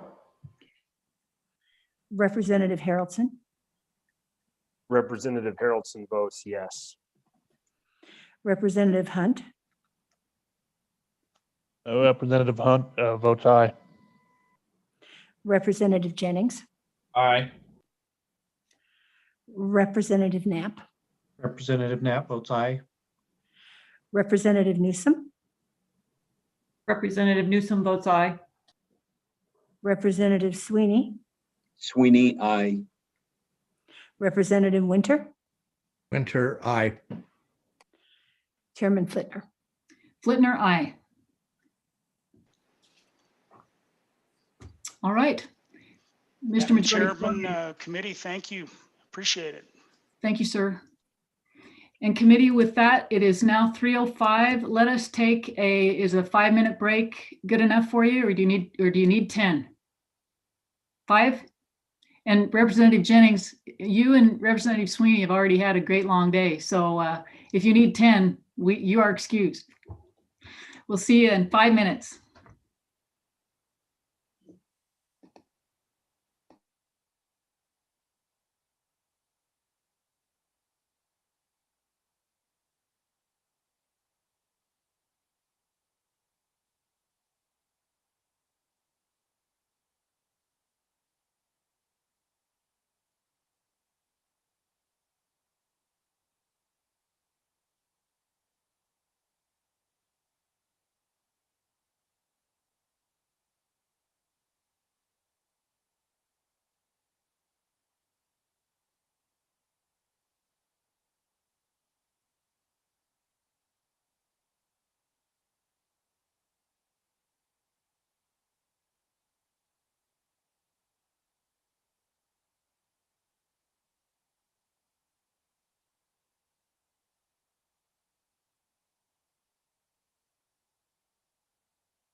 am just printing out what you sent to me, Vice Chairman Newsom. So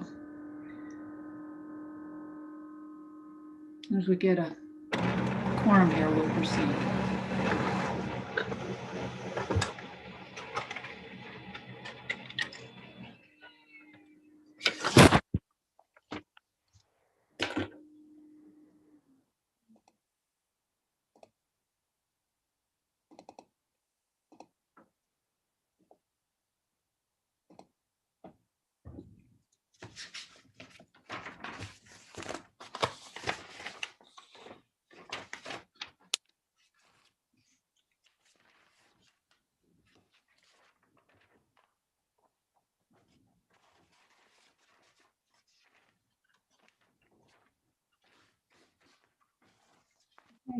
Um, Representative Newsom. Thank you, Madam Chairman. Thank you, members of the committee. I bring to you House Bill 86 for your consideration. The problem that we are trying to solve is the inconsistent licensing of off-road motorcycles. This bill would give clear direction to our county clerks and our treasurers on the licensing of off-road motorcycles, as long as they've been equipped with the proper safety equipment. In 2007, the legislature authorized the licensing of multi-purpose vehicles for on-road use. This bill mirrors those statutes that allowed multi-purpose vehicles to be licensed. In Park County, we have a large population of off-road users. With the makeup of our county, we often have issues with people operating off-road vehicles legally on public lands, but then drive a portion of a public road illegally to get to another section of public land. Another issue for our citizens and visitors is that the U.S. Forest Service assimilates Wyoming state statutes when it comes to vehicle enforcement. So for instance, if a person is operating a four-wheeler, side-by-side, or a motorcycle on any Forest Service road, it has to be registered. Our county sheriff receives a great deal of complaints from citizens confused as to why they can't ride their off-road vehicle on a Forest Service road. Lastly, a great deal of Park County residents that register their off-road vehicles in Montana because they can't register them in Wyoming. So it would make more sense if they were allowed to register them in Wyoming for Wyoming use. So then let's walk through the bill.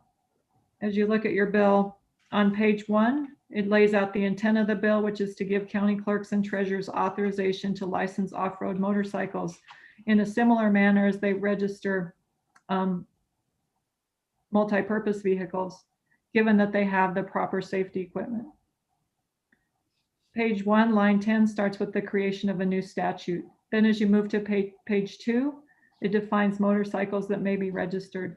Keep in mind that there is not a requirement that these off-road motorcycles be registered. Page 2, line 5 lays out the conditions that must be met before an off-road motorcycle can be licensed. The owner has to wish the motorcycle to be licensed. The vehicle is primarily ridden off-road. The vehicle is titled in Wyoming, and the applicant has completed a certified form that is created by the Department of Transportation that the vehicle has the required safety equipment, just like we do for our multi-purpose vehicles. On page 3, the registration fees would be the same as other motorcycles, and the registration would expire upon transfer of ownership. Page 3, line 15 creates a new subdivision that requires the required equipment. And this is where the bill gets rather lengthy. So kind of each thing has to have its own place in statute. So page 4, line 1 through 16 describes the definitions, and line 18 defines the proper display of license plates. As we move on to page 5, line 11 states that they are not required. Off-road motorcycles are not required to be licensed. This is purely at the pleasure of the owner of the motorcycle. Page 6, line 8 states the requirements of the bill. So they have to have headlamps. Page 7, they have to have tail lamps. Page 8, they have to have rear reflectors. Page 8, line 20, they have to have stop lamps and turn signals. Page 9, they have to have a horn or warning device. And page 9 continues on line 22 with mufflers. Page 10, line 7, they have to have mirrors. And page, as well as permissible tires. Page 11 is the permission to operate on the highways. And then page 11, line 15 directs the Department of Transportation to create or use an existing form. So I don't know what the Department of Transportation would do, but what I emailed you in your most recent email is the form that is used for multi-purpose vehicles. And I could easily see how that could just be repurposed to add these off-road motorcycles in a form that already exists. And then it provides for an effective date of July 1st on 2021. And I'd be happy to stand for any questions. And Vice Chairman Newsom, if you could maybe forward that form to Ryan and Ms. Austin too, just so they have a copy of that. Absolutely. Questions for Vice Chairman Newsom committee? Representative Haroldson. Thank you, Madam Chair. Representative Newsom, so just to clarify, I mean, as I've gone through this, this is just basically updating or bringing an update for off-road motorcycles, correct? Right. Currently, off-road motorcycles are not able to be licensed in the state of Wyoming simply because we do not address it in our statutes. And as I have a testimony from our deputy county clerk, and he will explain their logic for why they have not licensed them in the past. And Vice Chairman Newsom, are we talking about dirt bikes when you're talking about? Dirt bikes. Okay, thank you. And did you have a follow-up, Representative Haroldson? You asked my question, Madam Chair. Okay, all right, thank you. Quick committee, further questions? Representative Knapp. Thank you, Madam Chair. Representative Newsom, so this would be voluntary, correct? And you wouldn't have to have a license unless you had planned on using a highway or a road that would require one. Right. So it's purely voluntary. If you don't want to do it, you don't have to. If you do want to ride on the road to get from this piece of public land to that piece of public land, then you're doing it legally. So what we're after is to allow legally for those off-road motorcycles, those dirt bikes, to be on the road, given that they have the proper safety equipment. Representative Jennings. Thank you, Madam Chairman. Representative Newsom. So what prohibits the person that has a dirt bike today from just going and putting those things on it, the safety issues, and going and getting a tag? There is no, that's what this bill solves. There is no statute that allows that to happen at this point. If the title says off-road, they can't legally be licensed currently. That's what this bill solves. Follow-up, Representative Jennings? So it's only if the title says off. Okay, so I have a bike that I bought and it's clearly an off-road bike. Right. You're saying that I can't go down and put a mirror on it and some tail lights and well, actually, even on road, you don't have to have the tail lights. There's other ways of doing that. So, so I have our deputy. Chairman Newsom, just a moment. Were you finished, Representative Jennings? Okay, go ahead. I'm sorry, Madam Chairman. Thank you. Our deputy county clerk will explain that. And I believe that he sent an email with some images of those titles for off-road motorcycles from Hans Odie from Park County. Okay. Further questions, committee? Just Representative Newsom, just quickly, you probably touched on this at the beginning, but I was distracted. Tell me again, why did you bring this and what is the need exactly? I brought this because our local motorsports dealer gave me a call and said, we're selling these off-road motorcycles. There are kits available that will put all this, that they can attach to put all the safety equipment, headlights, taillights, turn signals. And even when that is done, the county clerks are saying, no, it still is not acceptable. So for the same reasons that we did legislation for ATVs in 2007 for multi-purpose vehicles is the reason that we're doing this for off-road motorcycles. Okay, thank you. All right, if there are no further questions for Representative Newsom, Ryan, do we have any legislators that would like to testify on this? If so, they can raise their hands. If not, we'll move on to the executive.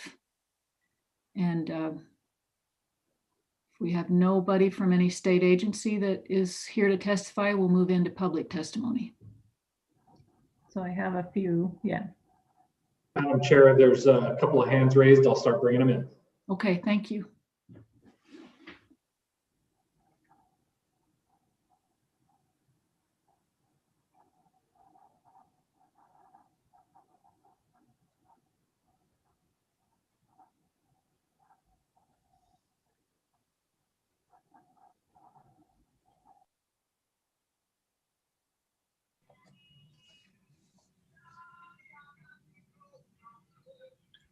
Am I good to go? Mr. Croker, we can hear you. We can't see you. Please go ahead and identify yourself. Thank you. My name is Kendall Croker. I am the owner of Casper Mountain Motorsports in Casper, Wyoming.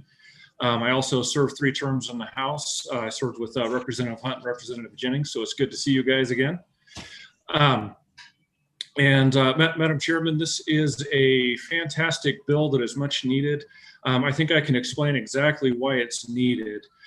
Basically, in statute is requirements for what it takes for a motorcycle to be considered legal to be driven on the street.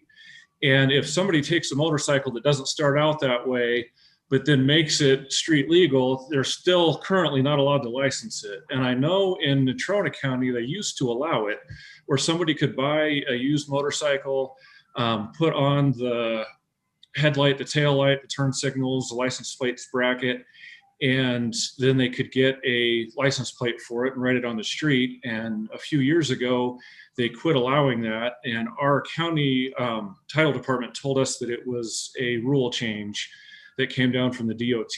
I don't know if exactly what happened there.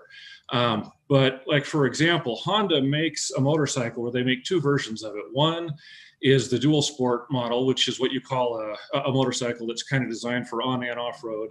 And another is the strictly off-road version. The 2 motorcycles are identical in every way, except for one will have tail lights, a license plate bracket, and it will come with the factory with tires that are designed more for street use. The other one comes with tires that are designed for off-road use and doesn't have the turn signals or the license plate bracket on it. Somebody could buy the kit from Honda, put it on there, and you would have 2 motorcycles that are 100% identical. There would be no way to tell the difference between the 2, except a piece of paper from the title clerk where one says on-road and one says off-road. And so they wouldn't allow the person to license the one and drive it on the street, even though it was identical in every way to the exact same model that somebody else could buy that model and drive it on the street. So it doesn't make sense to not allow for this for people. And where it's really going to make a big difference is for your average person out there who doesn't necessarily have a lot of money. If somebody's buying a new motorcycle, they're going to buy the one that meets the exact requirements that they need. But it was very common for people who could save up $1,500, $2,000, buy a used bike, spend an extra couple $100 to buy the parts necessary to convert it to a dual sport bike, and they would license it for the street. And we saw a lot of our customers who had done that in the past, and then within the past couple of years, they came to do that again. And they were told they weren't allowed this time, even though a few years ago they were. So I think it's a much needed bill, and I'd be happy to answer any questions I could if you need anything clarified. Thank you, Mr. Croker. We appreciate it. Committee questions? Representative Jennings. Thank you, Madam Chairman. Former Representative Croker, this is very unusual to have you being for more government regulations. But so do you know why YDOT gave a directive to stop this practice? Because it seemed like it had probably worked a long time, the way it had been, where you could go license it if you wanted to. You know why they would have done that? Mr. Croker? Madam Chairman, Representative Jennings, my understanding is it varied county by county. And I think they decided to unify it for the states. And so they I think went in the wrong direction by saying nobody could do it instead of letting all counties do it. And in answer to your question, it's not more government involvement, it's more freedom, because it allows people to, the freedom to enjoy their motorcycles the way they were intended to be enjoyed. Well said. Further questions for former Representative Croker? Very good. Oh, Representative Haraldson. Thank you, Madam Chair. One question, I guess, and it would be in regards to the turn signals. When we legalized ORVs on road, they did not require a turn signal, but were requiring a turn signal for motorcycles. I guess just a question on that. Is that something that hand signals don't work on a motorcycle, or maybe why the reasoning for actual visual turn signals? Mr. Croker? Madam Chairman, Representative Haraldson, I'm not exactly sure on that. I do know that in statutes, you do not have to have turn signals on a motorcycle. If you buy a street legal motorcycle and take the turn signals off, you can use hand signals just fine. But every street legal motorcycle that comes that way from the factory will have turn signals on it. And if it's, I don't have the bill in front of me, and I don't remember paying close attention to the exact text of the bill. If it is in there, I don't think it would matter one way or the other. They make kits from turn signals, so it's real easy to add them, and it's not very expensive. But I wouldn't see that it was necessary one way or the other. Further questions, committee? Well, former Representative Croker, we appreciate your testimony. Thank you for taking the time to be here today. Yes, thanks for allowing it. It's wonderful to be able to do this via Zoom and not have to drive all the way to Cheyenne. Right. So thank you. Thank you. Ryan, do we have further testimony, you say? Yes, Madam Chair, I just allowed in Timothy Shu. Yeah, not sure how to pronounce the last name, but. Okay. Can you hear me? We can hear you. Go ahead and please identify yourself. We can't see you, but we can hear you. My name's Timothy Shu from Cody. So thank you for the chance to speak, Madam Chair. I was the one who called Representative Newsom about this issue.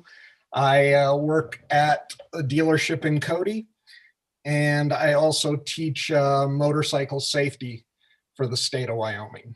I work in the motorcycle safety program. And in teaching that class, we do cover what a motorcycle needs to be street legal in Wyoming. And so again, people were buying used dirt bikes or dirt bikes and wanting to put them on the street. So they put on all that equipment and would take their VIN paperwork and their titles to the courthouse, and they wouldn't be able to license them. And so it was just frustrating to them because they could license an ATV, even a sport ATV, to ride on the road, and they wouldn't be able to do a motorcycle. So just basically, I called Representative Newsom so that it would bring continuity to off-road users being able to ride on the road. And then the other thing is that this type of activity is becoming more and more popular. There is a thing called the backcountry discovery routes. They're in a number of states, and Wyoming is just starting to get a backcountry discovery route. And so there's a lot of motorcyclists that will as Representative Newsom said, just kind of have to ride short sections of paved road to connect those off-road sections. And I just see it as something that people will be growing and doing more of, even visiting the state more to do this type of activity. All right. Thank you, Mr. Shu. Questions for Mr. Shu, committee? Very good. Well, thank you, sir. We appreciate you taking the time to provide testimony, and thanks for reaching out to your Representative Newsom. Thank you.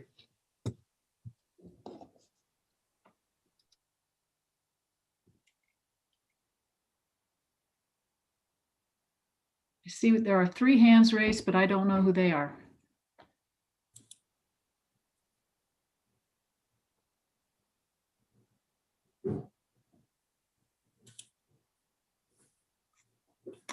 Hans, good to see you. Thank you, Madam Chairman.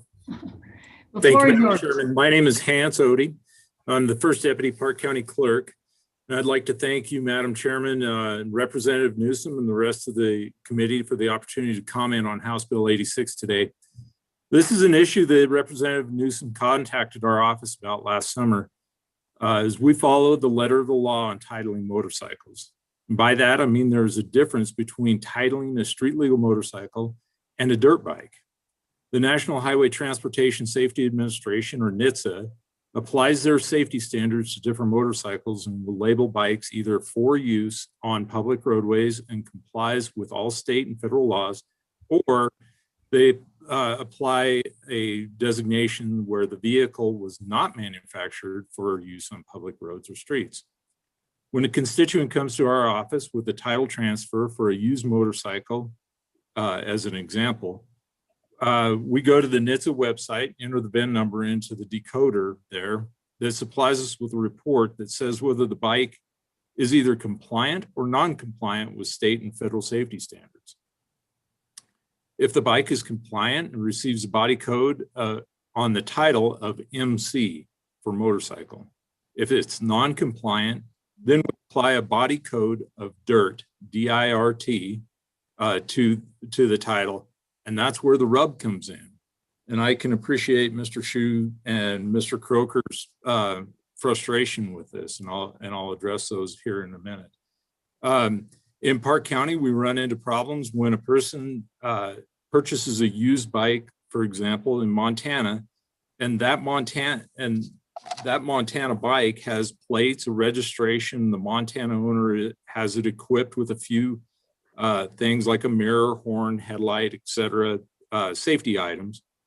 And the new owner from Wyoming then brings the paperwork into our office. And the first thing we do is we run it through the NHTSA VIN decoder. And when it comes back as a dirt bike that is non-compliant with the safety standards of NHTSA, then we apply the body code of DIRT to the title, and the treasurer's office will not plate it at that point.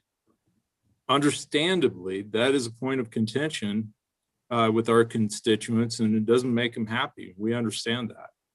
This is because they've spent $2,000 to say $10,000 on a bike that the day before a Montana resident rode that bike on a public roadway into town, bought about a gallon of milk, and rode it home. And the next day, the Wyoming buyer cannot drive it out of his driveway. The County Clerks Association of Wyoming has not taken a stand on this bill, but I can say that we all agree that this would make things simpler on the title side of the transaction. We are already titling multi-purpose vehicles that are non-compliant with NHTSA standards, and they are being plated for use on public roadways in Wyoming. This bill would bring these dirt bikes in line with what we are already doing for four-wheelers and side-by-sides here in Wyoming. To Mr. Croker's point of the bikes being identical, we see that. The one thing that they are not identical on is that the dirt bikes do not carry that NHTSA safety label on the frame. If the YDOT compliance were on this call, they could testify to that as well, that those two identical bikes in look they may be identical. However, the dirt bike that has been modified will not have that NHTSA safety sticker on it. And Mr. Shu, we get your frustration here in the office as well. It's difficult for us to have those conversations with these buyers that have spent good money. The bike looks and feels like it should be a roadworthy bike. However, in the letter of the law, they're not. And with that, Madam Chairman, I would conclude my testimony and stand for questions if anyone had any. Thank you. Any questions for Clerk Odie? They're quiet today. Thanks, Hans. We appreciate you taking the time to testify. Thank you. Thank you, Madam Chairman.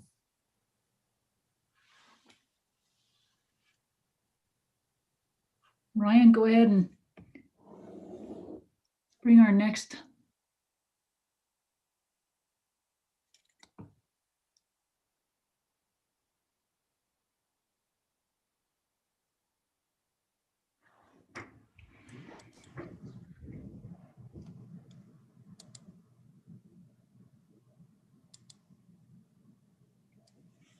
This is really slow today.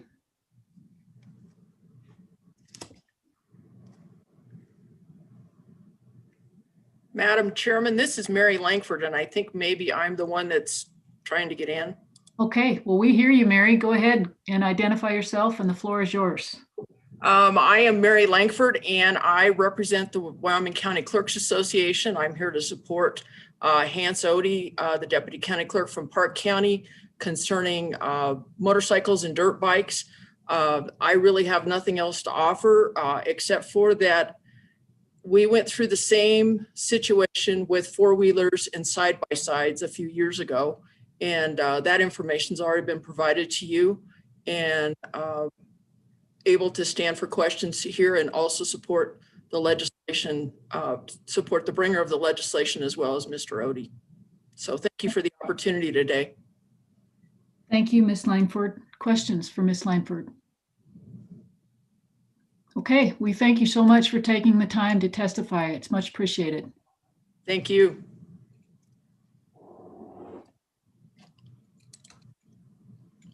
Next victim. There we go. Mr. Glenn, how are you?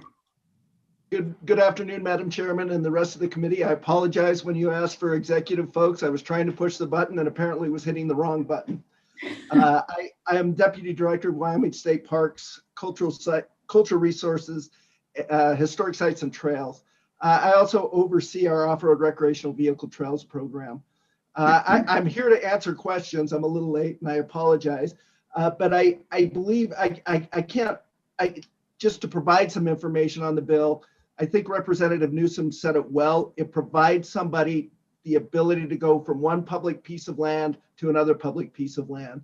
That is good for us because every time they go on that public piece of land on our motorized trails program, they're buying a registration sticker to do that. And as Mr. Shu mentioned from Cody, the backcountry discovery routes, our outdoor recreation office has been instrumental in bringing those to Wyoming. Estimated a couple $2 million worth of resources coming into the state, people buying groceries, people staying in hotels and spending an average of about 9 days in the state of Wyoming as they move forward. That's about all I have to say, and I'll answer here to answer any questions if requested. Okay, thank you. Any questions for Deputy Director Glenn? Well, my apologies. I should have given you a little more time to hit the right button. So thanks for sticking around. All right, Ryan, do we have anybody else? Madam Chair, I just brought in Lacey Bruckner, and then we have Mr. Odakoven after her. Okay, Ms. Bruckner, welcome to the committee. The floor is yours. Please just identify yourself. Thank you, Madam Chair, members of the committee. My name is Lacey Bruckner. I am with the Wyoming Department of Transportation Compliance and Investigations section. And I would just like to answer some questions that came up earlier in the meeting with respect to WYDOT's guidance on dirt bikes and registration. I also apologize for being late to the meeting. I had been listening through YouTube, not anticipating speaking today. So I apologize for that. No problem. We thank you for taking the time to do this. So thank you. Go ahead. Thank you. So to explain a little bit where this comes from, Deputy County Clerk Odie did a great job of explaining the difference in a street bike versus a dirt bike, falling back to the National Highway Traffic Safety Administration's guidelines, where if a street legal bike certified that way by the manufacturer has been manufactured to meet the federal safety requirements, then that manufacturer will place a federal safety label on the bike or car or truck or trailer or what have you, indicating this vehicle conforms to all federal motor vehicle safety standards. Dirt bikes, the manufacturers do not place that same certification label on their dirt bikes, and so they are not, the manufacturer is not certifying that this bike, this dirt bike meets federal safety standards. They have not manufactured that model to the same standards that they manufacture their street legal bikes or their dual purpose bikes. So which dual purpose bikes would be one that is made for dirt tracks, but also they have manufactured that model to meet street safety standards as well. So it's a NHTSA requirement that a federal safety label be placed on any vehicle that the manufacturer is certifying as street worthy. And so it's the manufacturer that's certifying the vehicle does or does not conform to US safety standards. And where WYDOT's guidance came into county clerks and treasurers regarding whether or not to register dirt bikes falls within the traffic regulation statutes under Title 31, Chapter 5, Article 9, where the state has adopted the federal safety standards. And so any passenger car, pickup truck, semi-truck, trailer that is titled and registered here in Wyoming has to have a federal safety label before it can be titled and registered for road use. So in 2007, the legislature passed the bill for multi-purpose vehicles, which were addressed earlier, to be registered for on-road use, even though those types of vehicles do not meet federal safety standards.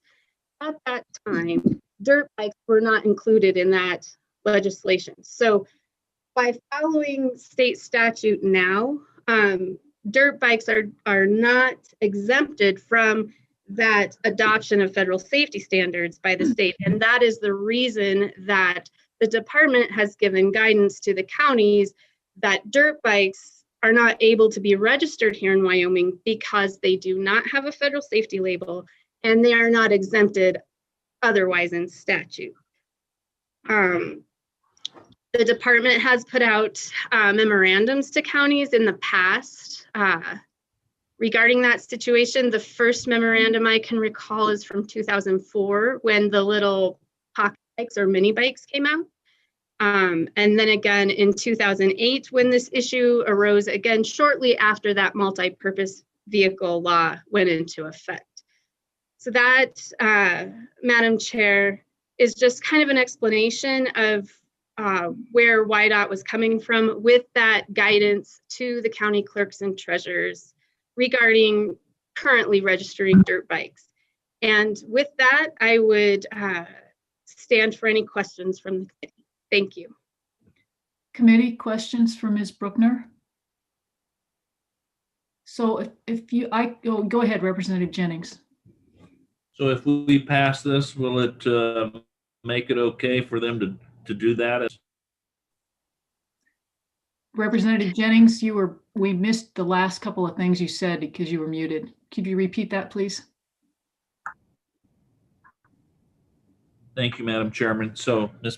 Bruckner, so if we pass this legislation, is that going to get us past the feds saying we don't have a stamp, we don't have our stamp of approval on this? All right. Ms. Bruckner? Madam Chair, Representative Jennings, yes. If this bill were to pass, then that would create an exemption in the law for dirt bikes to be registered at the owner's discretion to be used on public streets and highways as it's laid out in the bill. And one other thing that I forgot to mention, and I apologize, there was some discussion, or there's a provision in the bill that YDOT would prescribe a form for this. We would be able to modify the existing multi-purpose vehicle form that I believe the committee has a copy of to include the equipment requirements for dirt bikes. Those forms now are for the county clerks and county treasurers to be sure that a multi-purpose vehicle that is applying for a title and registration meet the criteria for that. And then the equipment listed is provided for the owner's benefit so that they know what equipment is required on that vehicle to operate it. If the vehicle does not have that equipment, that becomes more of a law enforcement issue or a operation issue. If they're driving their MPV, or in this case, dirt bike, down the road and they don't have a mirror, or they don't have a horn, or they don't have the lights that are required. But yes, we could definitely incorporate the equipment requirements for the dirt bikes into that existing form so as to not create an additional form that the counties have to deal with or the customers. Thank you. Committee, further questions? I just want to, just for my point of clarification. So as it stands now, dirt bikes are the only these types of vehicles that are not provided a NHTSA safety certification from the manufacturer, but other ATVs are? Did I hear you correctly? Go ahead. Madam Chair, currently multi-purpose vehicles are not, do not have a federal safety label from their manufacturers. And when you buy one of those vehicles brand new, the manufacturer's statement of origin will say this vehicle's for off-road purposes only or off-road use only. That multi-purpose vehicle legislation from 2007 exempted multi-purpose vehicles from the federal safety standard requirements, allowing them to be used on Wyoming streets, regardless of their off-road status from the manufacturer. And dirt bikes currently, you know, some manufacturers make they'll make a dual sport model that is a dirt bike, but they have manufactured it to meet federal safety standards, and they'll put that federal safety label on it. And then they'll have a strictly dirt model that will say this vehicle is for off-road use only. So with this bill, if this were to pass, then we would be throwing these dirt bikes that do not have a federal safety label from the manufacturer into the same category as an MPV, wherein in Wyoming, we're allowing those to be on our streets and highways anyway, without the federal safety label. Okay. Thank you, Ms. Bruckner. I appreciate that. Committee? All right. We thank you so much for providing your testimony. It was helpful. Appreciate it. Thank you, Madam Chair, Committee. And Ryan? Anybody else? Yeah, Madam Chair, I just brought in Mr. Odekoven. Okay. Mr. Odekoven, how are you? Welcome to the committee. Thank you, Madam Chair. Byron Odekoven, the Executive Director for the Wyoming Association of Sheriffs and Chiefs of Police, rising in support of the bill.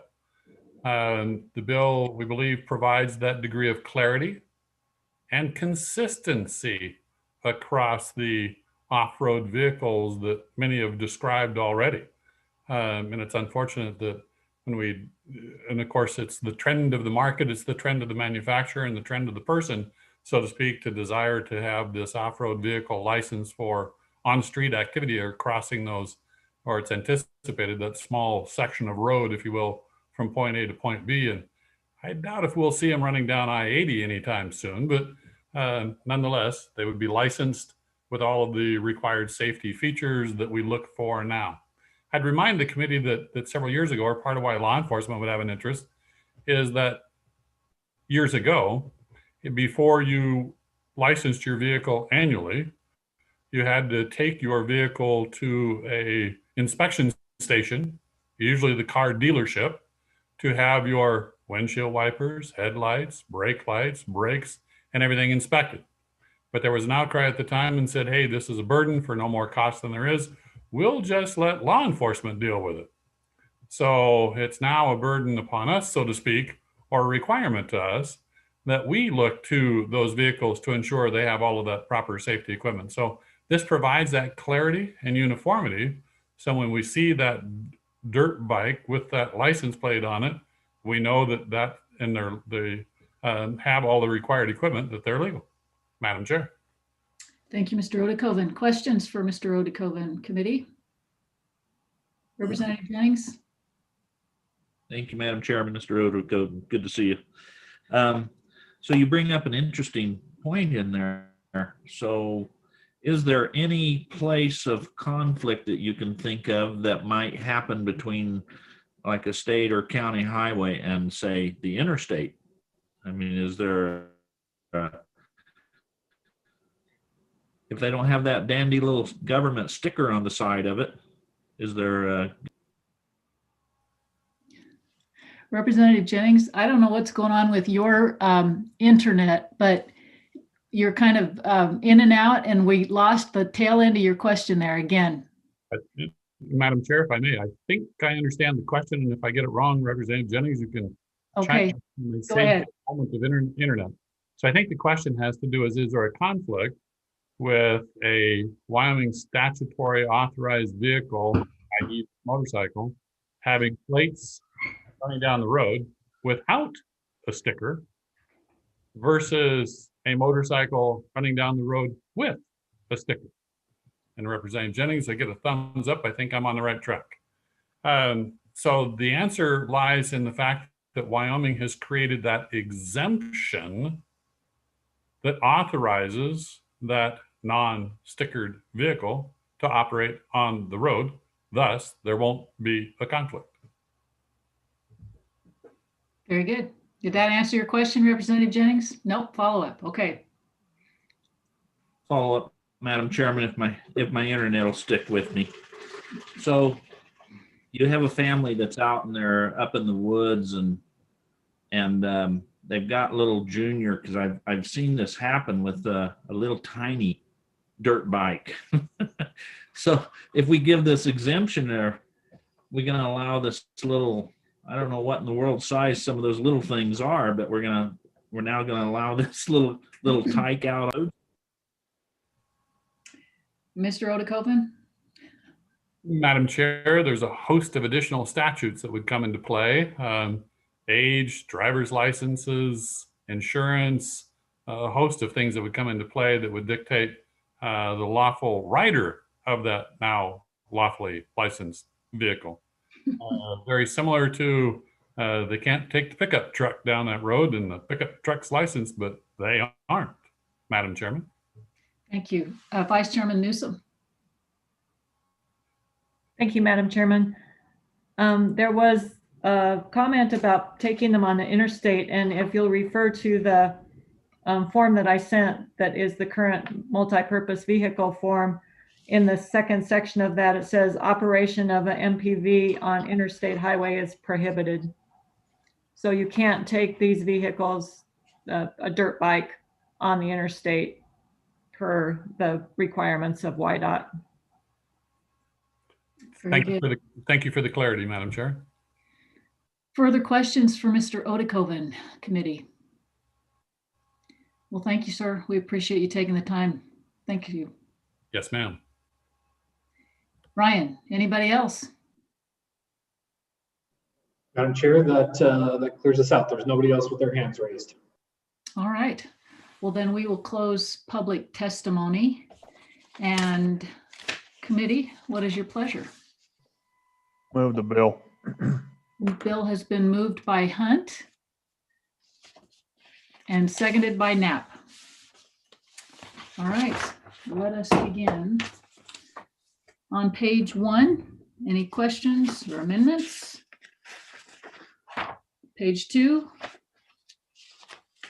page 3, page 4, 5, 6, 7, 8, 9, 10, 11. All right. Any questions, comments from the committee before we proceed? All right, sensing you're ready for the question. Barb, would you please call the roll? Yes, I will, Madam Chairman. Representative Banks, Banks votes aye. Representative Haroldson, Haroldson, aye. Representative Hunt, Hunt votes aye. Representative Jennings, No. I'm sorry. I could not understand. No. Thank you. Representative Knapp, Knapp votes aye. Representative Newsom, Newsom votes aye. Representative Sweeney, Sweeney, aye. Representative Winter, Winter, aye. Chairwoman Flintner. Flitner, aye. Thank you. All right, It's do pass. very Do good. passes. We appreciate that. All right, let's take another, I have 3:59, we'll just call it 4. Let's take another 5-minute break if that suits the committee, or we can go 10, whatever. 5? Okay, let's 5 minutes and we'll be back. Thank you.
Representative Banks, does that Rock Springs sign,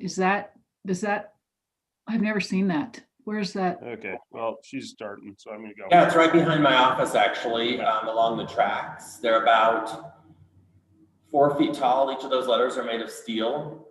It looks really cool in the snow, so. That's pretty neat. I've never seen that, so I'll have to. Yeah, so it's downtown. It's a little bit hidden. Okay. All right, well, we are back, and we have before us now committee House Bill 95, which is a oldie but a goodie game roadkill, and it is sponsored by Representative Zwanitzer, and I believe he will be joining us. So Ryan, if we could let him in.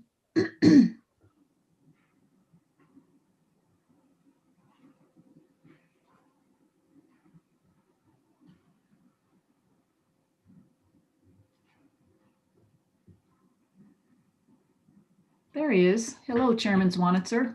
Hi, TRW committee. Welcome. Good afternoon. It's good to be here. Good to have you. Tell us about your little old bill here. Well, House Bill 95 game roadkill, as you said, is an old friend of the legislature.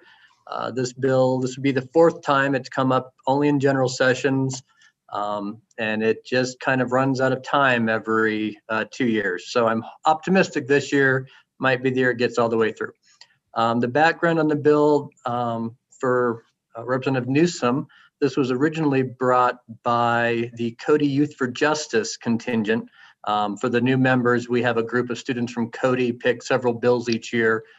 This was one they contacted me 8 years ago, wanted to bring, and came and lobbied for it, made it to the Senate, just ran out of time. And so since then, either myself or other legislators have continued to introduce it every general session.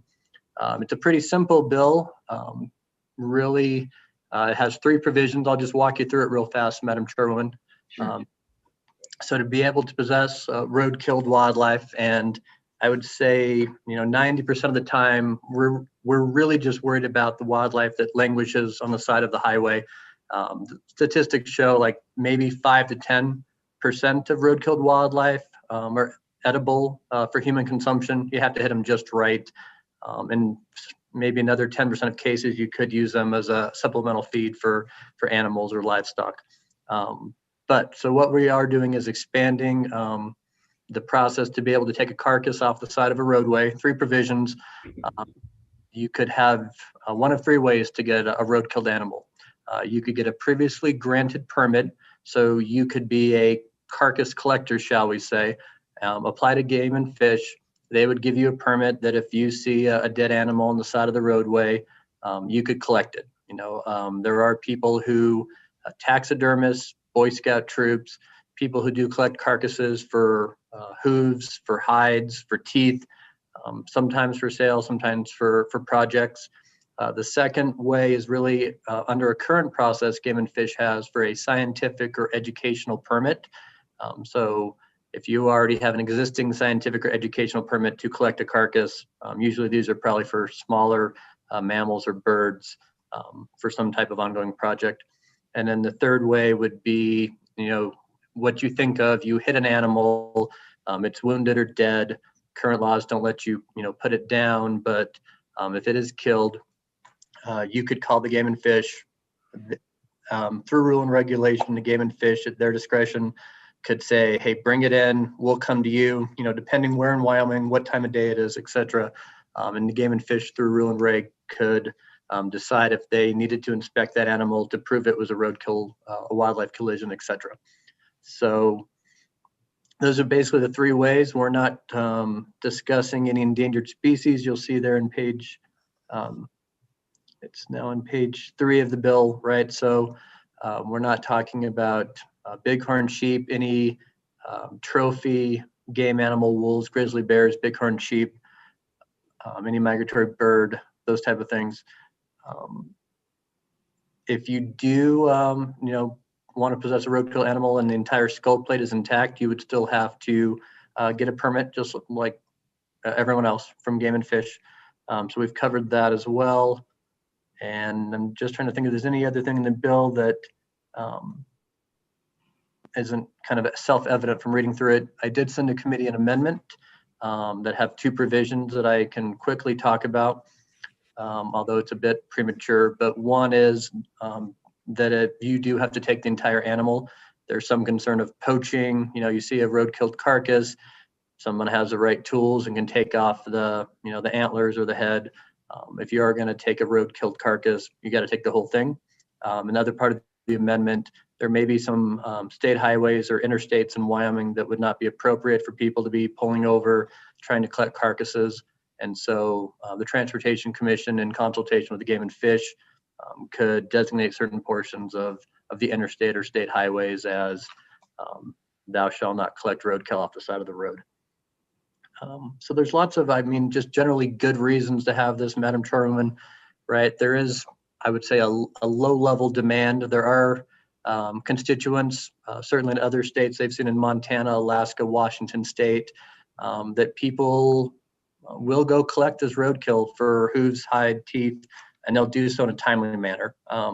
Sometimes, and I'm not trying to bash on any state agency, but I think we all know there are instances where a carcass has been on the side of the road for, you know, up to a couple months in some remote places of Wyoming, right? And I've had places just even in Laramie County where the animal lays there for a couple of weeks and no one's collecting it. And it's not a danger on the roadway, but it is a danger for other carnivores feeding on that animal, which could lead to further incidents as well. So I think it's just a general, you know, good government piece. There are people who collect roadkill. There is a good reason to get it removed off the highways for safety reasons. And in some limited cases, there is reason to be able to consume it, both human or animal. As I said, if you knock it just right, it's rare, but it is possible. So I'd be happy to answer any questions from the committee on the mechanics or the background. This is a bill that when I brought in 2013, it did not get all the way through Wyoming, but Montana liked it so much, they actually introduced it and passed it. And then Washington State followed their lead, followed by several other states. California, Arizona is considering it this year. So I brought it back really in 2021. It's kind of a last ditch effort of an idea that I worked on 8 years ago that other states have passed that we have not brought all the way to completion in Wyoming. Thank you, Mr. Chairman. And questions for Chairman Zwanitzer committee?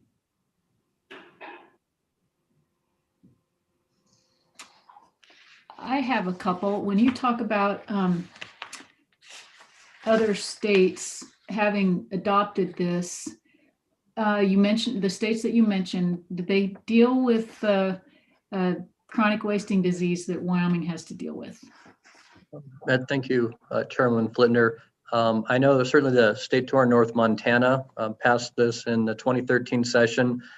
And over the past 8 years, I'm sure our Game and Fish will testify that they've talked to their counterparts up in the state of Montana, and they do have provisions through mainly rule and regulation, depending where that animal is killed, if it's in a CWD area, et cetera, on what the policies are. And in some cases, proper disposal at a landfill, et cetera. So if I could, I would turn that maybe over to the Game and Fish Department on what their counterparts in the greater Yellowstone area or CWD areas do. Okay. And let's see, I had another question on page 3, subsection C. When it speaks of nothing in this section shall authorize the possession of any illegally taken wildlife or wildlife found dead due to causes other than motor vehicle collisions. How would you know that it was taken in that way? Thank you, Madam Chairwoman. And this was actually a provision put in the bill, I believe 4 years ago at the request. I can't remember if it was the Wyoming Wildlife Federation or the Game and Fish, but there's always this fear that someone is going to poach an animal or illegally take an animal and then claim it was roadkill. And so this was really more of a protective section that said it must be a motor collision that I believe, you would have to prove either through a dent in your vehicle, you'd have to stay there at the site of the crash. And so that was I can't tell you exactly where it came from, but as this bill has been reviewed over the past 8 years, that was a protectionary section put in that doesn't authorize anyone to just say it was roadkill. They have to be able to somehow prove, sign a statement, etc., that it was a road-killed carcass. Okay, thank you. Further questions, committee?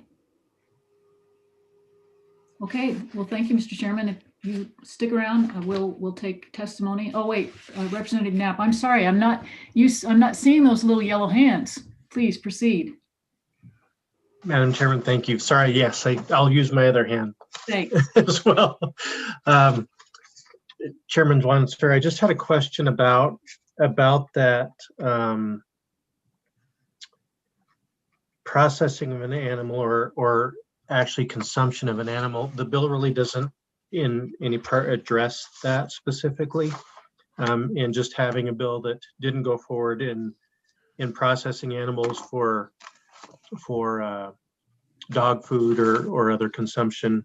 I'm concerned about that and the proper disposal of those inedible portions because of CWD. So can you address that for me, please? Chairman? Sure. I'll certainly try, Representative Knapp, Madam Chairwoman. And so again, it depends on the time and place. And the problem is a bill like this that I believe is truly legitimate sometimes in the press and in people's mind, have everybody eating roadkill. And in previous committee hearings, we've actually had people testify that they lived in Colorado and, once a month would hit something and consume it, human consumption. But that really less than 10% of the time, that's probably the case. That most of the time, if there is a carcass and it's, let's say, somewhat fresh, that there is a protein nutrient availability for livestock or dogs, and that the people who would pick up carcasses on the side of the road, that is one of the primary reasons they may do so. So if not hooves, hides, teeth, it would be to give their livestock guard dog a bone, let's say. So if it's in a CWD area, I know there's issues in the Great Lakes region as well with CWD and roadkill. And so through rule and reg, I think it's depending on the area. The Game and Fish in this bill and in general is allowed that kind of discretion of either doing a prior, let's say they authorize a prior certificate. So to some type of, let's say, for-profit company or large ranch conglomerate that gets roadkill, they would have stipulations in place on how to dispose if there is a belief that that roadkill would have CWD, or they would turn that into a lab as well to help with the testing or surveillance program. So this bill is fairly flexible and does give what I think the department some latitude and a lot of flexibility. I'm hoping it's not too tight, but to be able to restrict or demand investigation, burial of remains, that kind of thing. I hope that helps. Very good. Thank you, Mr. Chairman. Further questions, committee? Okay, we'll stick around and we will proceed. Ryan, do we have anybody, any legislators that would like to testify? Madam Chair, I don't see any legislators in there. I've got two people with hands raised, Julie McAllister and Jesse Johnson. Okay, do we have anybody from the executive branch, anybody from the Game and Fish or Wyoming Department of Transportation that would like to testify? Yes, I just saw a few more hands shoot up, so I'll let those folks in there. Okay, we'll start with Game and Fish. So anybody with the Game and Fish, if you would, if you're not with the Game and Fish, put your hand down, and then Ryan can let the Game and Fish folks in. There we go. There's Chief King, I think, has raised his hand.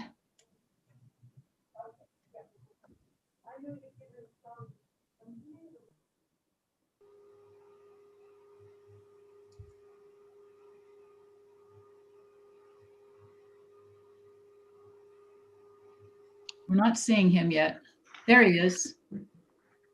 Chief King, welcome to the committee and the floor is yours. Thanks, Madam Chair.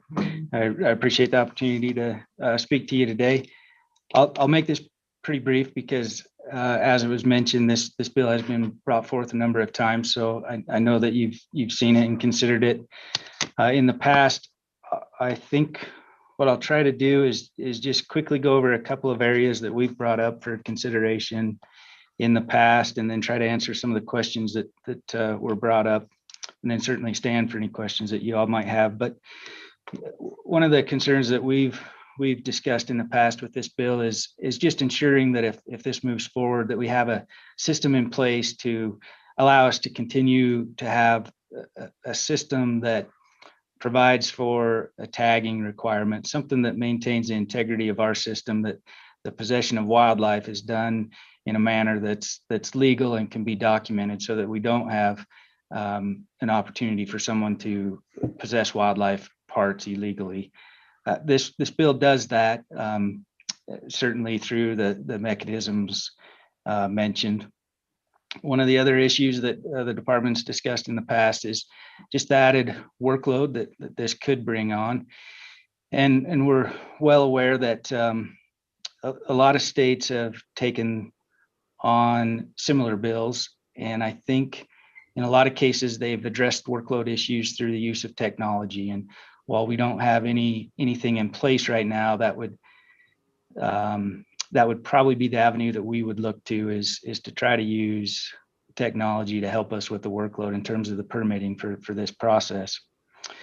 But of course, our field folks are pretty, they have full plates and a lot going on, and certainly this would be another priority for them.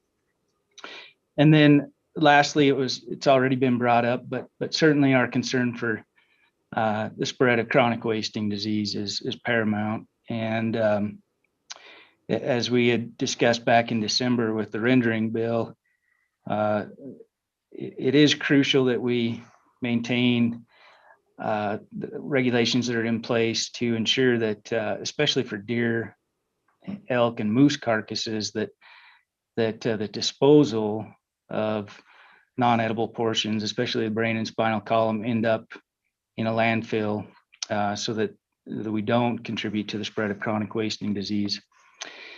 So the amendment that was mentioned in terms of taking the whole carcass, I think is sound and good, and goes towards that direction of ensuring that we can continue to maintain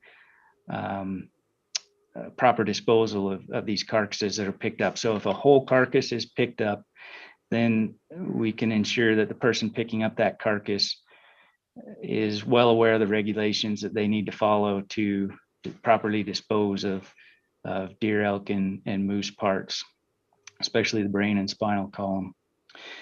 So with that, like it has been mentioned, many states have implemented similar programs. Most of them that have done so have found a way to incorporate some type of an electronic permit. I would encourage the committee to consider, rather than directing the commission to provide blanket authority, that we do this in a manner that's case by case basis for the pickup of these carcasses. And I think with that, I'll stand for any questions that you might have for us. Committee, questions for Chief King? Representative Knapp. You're muted. Madam Chair, thank you. Chief King, do you have concerns about what would be considered maybe backdoor rendering of those carcasses, considering the bill that did not go forward in November? Chief King. Madam Chair, Representative Knapp, that is a great question, and again, it all goes back to our overall concern that if these carcasses are picked up, that we ensure they're once parts are taken and utilized in whatever manner they're going to be utilized, that the rest of the carcass is properly disposed of, and certainly providing any avenue for the brain or spinal column of a deer, elk, or moose carcass to end up in any kind of a feed chain is definitely a concern for us. So I think that our current commission regulations that address the transportation of carcasses in regards to chronic wasting disease come into play here, and the commission in promulgating regulations would need to ensure that any type of roadkill bill such as this would include those regulations that are in place. Further questions, committee? Chief King, I have a question. Presently, YDOT employees, I'm assuming, or county employees are the ones that would clean up roadkill right now. Is that correct? Madam Chair, that's correct. I know YDOT has a responsibility to pick up carcasses along state highways, and I believe they can share some more information in terms of their operations, but that is correct. And Chief King, presently then, so they would have protocols in place in terms of how they might identify an animal that maybe would show signs, if there's anything left of it, of chronic wasting, correct? Madam Chair, that's a good question. So currently, so testing for chronic wasting disease really relies on us being able to take either part of the brain or a lymph node and run diagnostic work in a lab. It's really impossible to look at a physical carcass and make a determination as to whether or not it's positive for chronic wasting disease. So certainly in the later stages of the disease, animals will exhibit some pretty classic symptoms that they can be emaciated, et cetera. But those could be confused with other conditions that might be going on. But the only true definitive test is to actually run diagnostics in a lab. So I'm assuming when they pick up roadkill, they probably treat everything as if it might be carrying the disease, and they take precautionary standards, correct? Madam Chair, I think I probably better let YDOT address how their operations handle it, but I believe in a lot of cases they're picking up carcasses and taking them to landfills, but I better let them address their operations. Okay, and I had another question for you too. On other states that have adopted this legislation, particularly our neighbors to the north in Montana, where they do deal with chronic wasting, in Wyoming, it's a statewide disease. Is it also a statewide disease in Montana, or is it only in certain areas of Montana?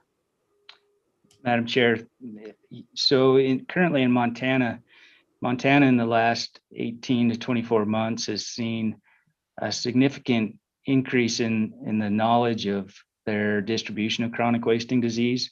So really up until just a few years ago, they didn't recognize how widespread the disease was, but now that they've undergone more extensive testing, they're finding it in more places. And so while I wouldn't characterize that they have it statewide, they're finding it in quite a few places across the state. Okay, thank you, Chief King. I appreciate it. Committee, further questions? All right, thank you for taking the time to testify. Appreciate it. Thank you. And Ryan, do we have anybody with Wyoming Department of Transportation? Is Julie McAllister with YDOT? I'm letting them in now. Thank you.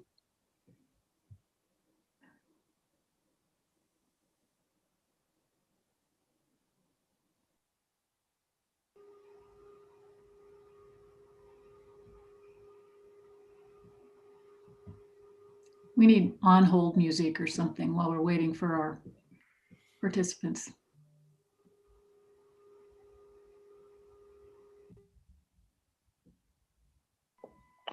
Madam Chair and committee, I'm going to have to take off here in a couple minutes. So appreciate the opportunity today, and I will give you, Madam Chair, and our LSO staff my proxy and our secretary. So thank you. Thank you, Representative Hunt. You sound like the pilot just when he comes on to talk to the passengers. Good voice. All right, who wants to go next? Colonel Haller. Madam Chairman, members of the committee, Kevin Haller, Colonel of the Wyoming Highway Patrol. It's good to be with you today. So I'm going to look at this probably shockingly, strictly from the highway safety side of things. We do have current statutes in place that encourage travelers to keep moving and traveling on a fairly, oftentimes high volume, but also high speed roadways, primary, secondary, highways, as well as, of course, the interstate.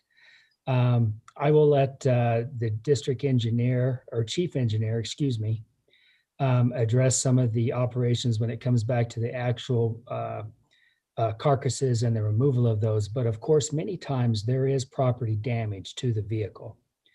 And we have looked at this a number of different ways. And in fact, I have a 5-year analysis that actually gets into some detail on the average rate for animal vehicle crashes. We average just over 2,600 a year. So there is a fair amount of vehicle animal crashes that are going on in our state. So when I average that out to per month, that's about 223 a month or 7.5 a day. So with that, of course, from the Highway Patrol perspective, we are very concerned with the vehicles that are stopping alongside of the road and then the length of time that they are stopping alongside of the road. I am in complete agreement that if there is edible portions of a carcass, that it does make good sense to take that into consideration. However, I have to balance that with other safety factors that would come into play in these circumstances. And so with that, we are seeing an increase in distracted driving. Again, I know everybody's shocked, but just because of the electronic devices that are available in our vehicles, people are oftentimes very attached to them, regardless of their task, including driving. And we do have an increase in vehicle collisions with vehicles that are parked alongside of the road. So we have been seeing this increase in the last couple of years. Oftentimes it is very difficult to label it as distracted driving, but there is evidence to indicate that, in fact, that's exactly what it is, that or people went to sleep. And so with that, Madam Chairman, we've also done analysis on when these crashes are occurring. As you might imagine, they are certainly occurring heavily during the night hours. Certainly during migration periods, whenever animals are crossing the road. But, you know, it's across the board. I would say in looking at our stats, the highs are between 9 p.m. and midnight. That already poses some concern whenever it's nighttime and vehicles are coming up on you during the dark at a high rate of speed. But we also have them happen from 9 a.m. to noon as well across this 5 years. So I think I will probably leave it there, Madam Chairman, and would be happy to answer any questions. Committee questions for Colonel Haller. All right. Oh, Representative Sweeney. Thank you, Madam Chairman. So, Colonel, I take it that you're really not in favor of the bill. Colonel Haller. Madam Chairman, Representative Sweeney, I have concerns over safety issues whenever vehicles are stopping along these primary, secondary highways, and of course the interstate, and then the time frame or longevity that those vehicles in place, because they potentially pose additional hazards with oncoming traffic and passerby traffic. Okay. Committee, further questions? Colonel Haller, we appreciate your time. Thank you for being with us today. Thank you. All right. Let's see. Mr. Gillette, or Gillette, am I pronouncing it correct? Good afternoon, Madam Chair and committee. It's pronounced Gillette, just like the town, Okay. just no E on the end. I am Mark Gillette, Chief Engineer for the Wyoming Department of Transportation. And I certainly would start off by echoing Colonel Haller's safety issues. Some of our secondary roads have little or no shoulder to pull off on while trying to load up a carcass, especially during nighttime or low light levels. However, I do have a couple of issues from an operational stance, mostly our maintenance folks that do remove these animals from the highway. And I'm glad to hear that Representative Zwanzer has an amendment that whoever wants to retrieve these animals have to take the whole animal. I was very concerned about people dragging them up to the edge of the road and then doing more processing on them and leaving us the worst parts to try to pick up and remove. So that is a good thing and encourage it. So I guess my main concern now would be, as I understand the bill's intent, that a citizen that would want to pick one of these animals up would have to get permission, one of three ways, from the Game and Fish each and every time they want to pick up an animal. And I assumed that for the most part, that would mean traveling to a Game and Fish office and obtaining permission and going back and retrieving the animal, which may take some time. And if that's the case, then, you know, our folks are out there pretty much every day. And when they come across a dead animal, they know that they need to dispose of it. And so my fear here would be that we would pick up the animal and the retriever would go back to get it and it wouldn't be there. And then, you know, if they contacted us, would we be mandated to try to retrieve the animal and give to the person, or could we just say, you know, it's gone and I'm sorry? Because a lot of these animals, especially near and in urban areas, will pick up the animal and deliver it to the landfill in most cases. So anyway, that would be my issue. Now, if they could obtain permission while they're on the scene and when they first see the animal, such that they could pick it up right away, then that kind of alleviates that issue of getting caught in between. But even in Wyoming, throughout the rural areas, there's holes in the cell service and et cetera. So I'm not sure that type of mitigation could even be put in place, at least everywhere. And so that's my concern, and I would stand for any questions. And Mr. Gillette, I think if I'm reading the bill correctly, a person would be permitted and be authorized. So I don't think they'd have to seek permission every single time. And Representative Zwanitzer, if you would just clarify that point, since he did mention that. Yeah, thank you, Chairman Flitner. I do agree. There's three processes. So currently they can have a scientific or educational permit now.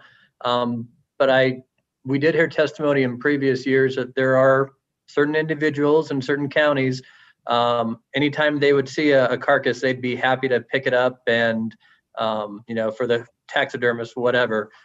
So they, in my mind, would apply to Game and Fish beforehand to be able. So only in those situations where you hit an animal and you wanted, or you saw someone else hit it, or it looks like it had been recently hit, would you be calling Game and Fish, and then they can make a determination on if they needed you to drive it in, if they wanted to come out, if it sounded like, you know, through the description, they could just take it, etc. Thanks. Thank you. Mr. Gillette, presently, YDOT, what is your protocol for picking up roadkill? Do you all protect yourselves from the risk of handling an animal that might have chronic wasting disease? Madam Chair, we do provide gloves and PPE for this type of activity. So I would say for the most part, we do have protections for that. But I would reiterate from Game and Fish testimony that when we're out there gathering up these animals, we don't have any idea whether they have a disease of any kind or not, especially CWD. The only way that I'm aware of to know is you have to test the animal. Thank you. Representative Newsom. Thank you, Madam Chairman. I'm wondering what it costs YDOT to pick up these animals annually. Mr. Gillette. Madam Chair and Representative Newsom, I cannot give you a definitive answer on that. I can tell you in some cases I do believe we may pay for a landfill or a device that can dispose of the animal properly. You know, our time out there and our vehicle use and things, a lot of times is associated with other activities out there, such as picking up litter or putting in delineators, etc. I would have to research that and try to ferret out, you know, just exactly what it would cost. Now, I would say there's definitely a cost, though. Mr. Gillette, you of all people and YDOT can speak to the hazards of being alongside our Wyoming highways and byways. Can you just touch on the safety component too? I mean, I know what kind of collisions have occurred this winter just with snowplows and distracted drivers. Can you just speak to the safety hazard, please? Madam Chair, certainly, you know, as Colonel Haller said, anytime that you exit the road or stop along the edge of the road and then re-enter into the road, that's a safety hazard, you know, in of itself. And we have had kind of a record number of plow hits just recently. And our vehicles have all kinds of flashing lights and we try our best to delineate them. And even our pickups and vehicles like Duty Fleet that we pick up dead animals along the road have lights and things on it that to try to alert the traveling public. But I would reiterate in this particular case that if you're retrieving an animal and you have to retrieve the whole animal, you're dragging it up to a parked vehicle along the edge of the road and then trying to lift it in there. And, you know, if you're by yourself, you may struggle and you may be there a while, I guess is my point. And all along our secondary roads, there's very little shoulder. And so just being there, and I can certainly vouch that we've had vehicles hit parked alongside of the road, doing things like picking up litter and delineation and some of those things. And now we require a shadow vehicle for those type operations. So another vehicle behind that typically is pulling a device that if hit, it will fold up and make the crash less severe. So if you're out there retrieving an animal in your pickup or whatever, you don't have any of those protections. So it's dangerous. Thank you. Further questions, committee, of Mr. Gillette? Well, thank you, sir. I appreciate you taking the time to testify today. Thank you. Yep, thank you. Ryan, I see there are a couple other hands raised. Yeah, I'm just admitting, Madam Chair, I'm just admitting Ms. McAllister and then Ms. Johnson after that. Okay.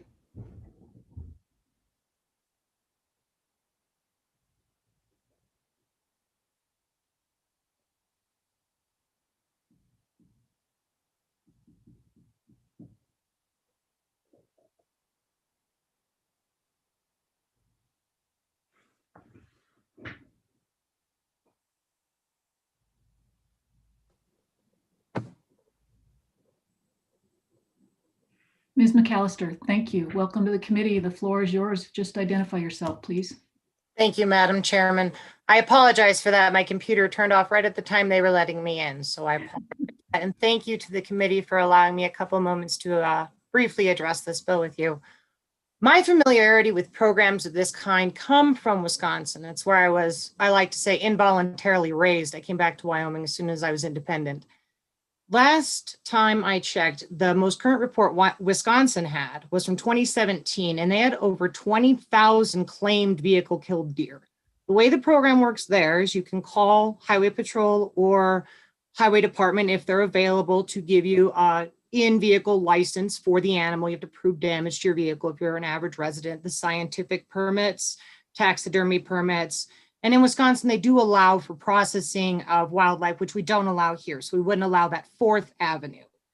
In Wisconsin, 3 of those are setup permits, something someone would carry with them and be able to retrieve an animal. The last one being they have to contact law enforcement, Department of Transportation, make sure it's a valid accident, the animal's safe to take, they're not in danger at that time.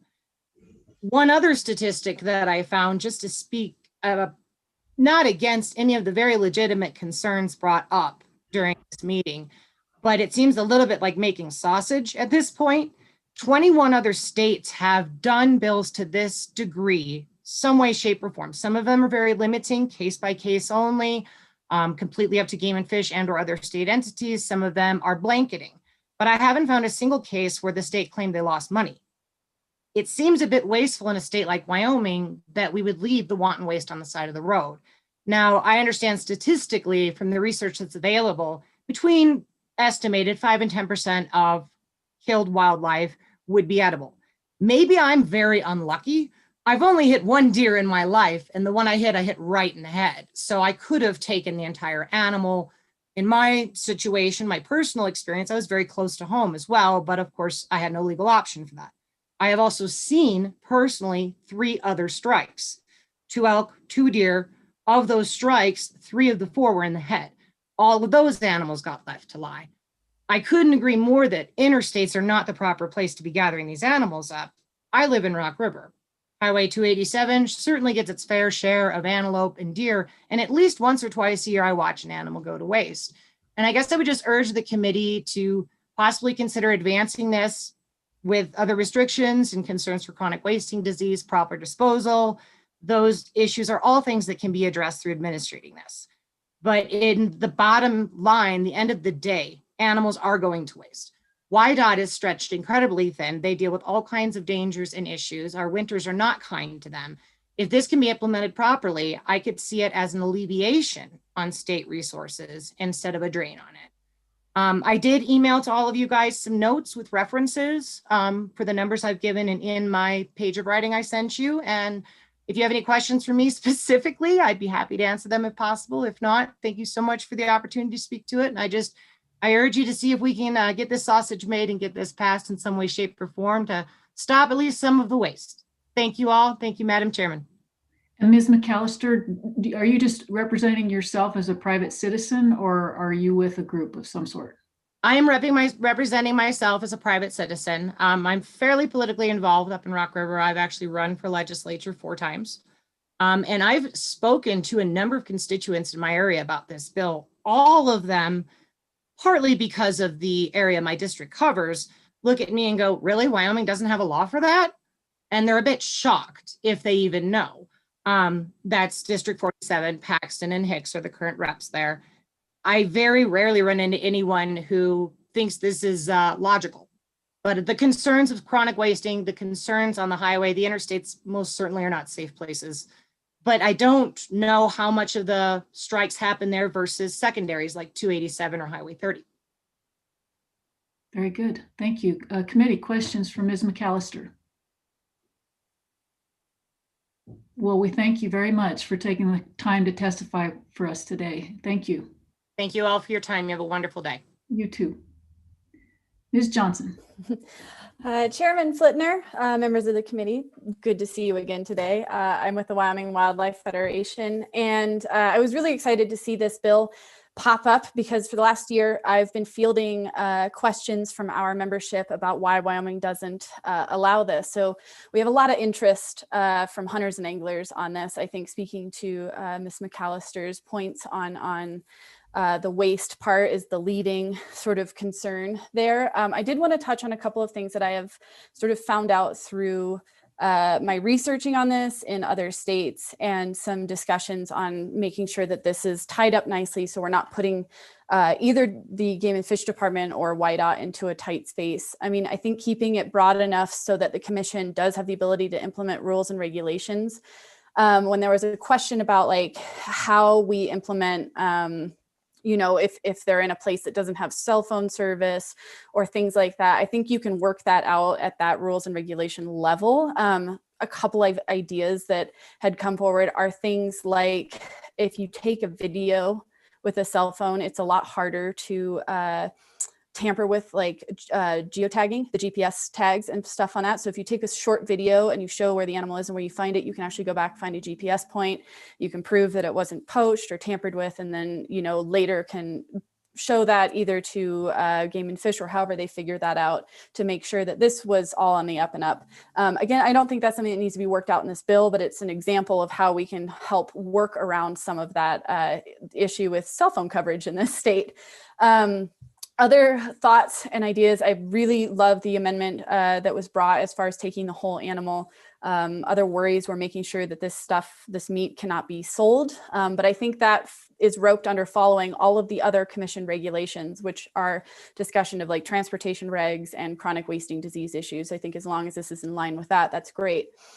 The other sort of ideas in that is that working with liability as far as in the licensure process and making sure that there is some language in that license that discusses, you know, that you, the person eating the roadkill, does so under full knowledge that it, you know, it's your responsibility if you get sick, or it's, you know, that kind of decision there. So we're protecting our state agencies from any possible things there.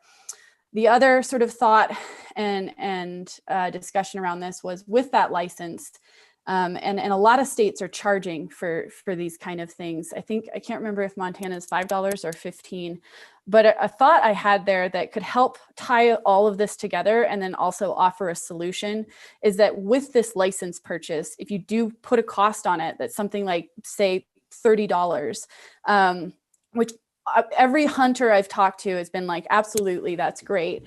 And you took some of that money and put it towards the conservation account that is directly going to work for wildlife crossings and signage and things to mitigate this awful problem that we have as far as hitting wildlife on our roads. So if you have a purchase that's necessary, it can alleviate some cost issue for, say, time on the Wyoming Game and Fish side of stuff, but then maybe funnel also some funds into the wildlife conservation account to be used specifically to make sure that this doesn't keep happening. So it's a way of saying like, yes, let's pick up and not have the waste on the side of the road, but also let's work to making it so we don't have it at all.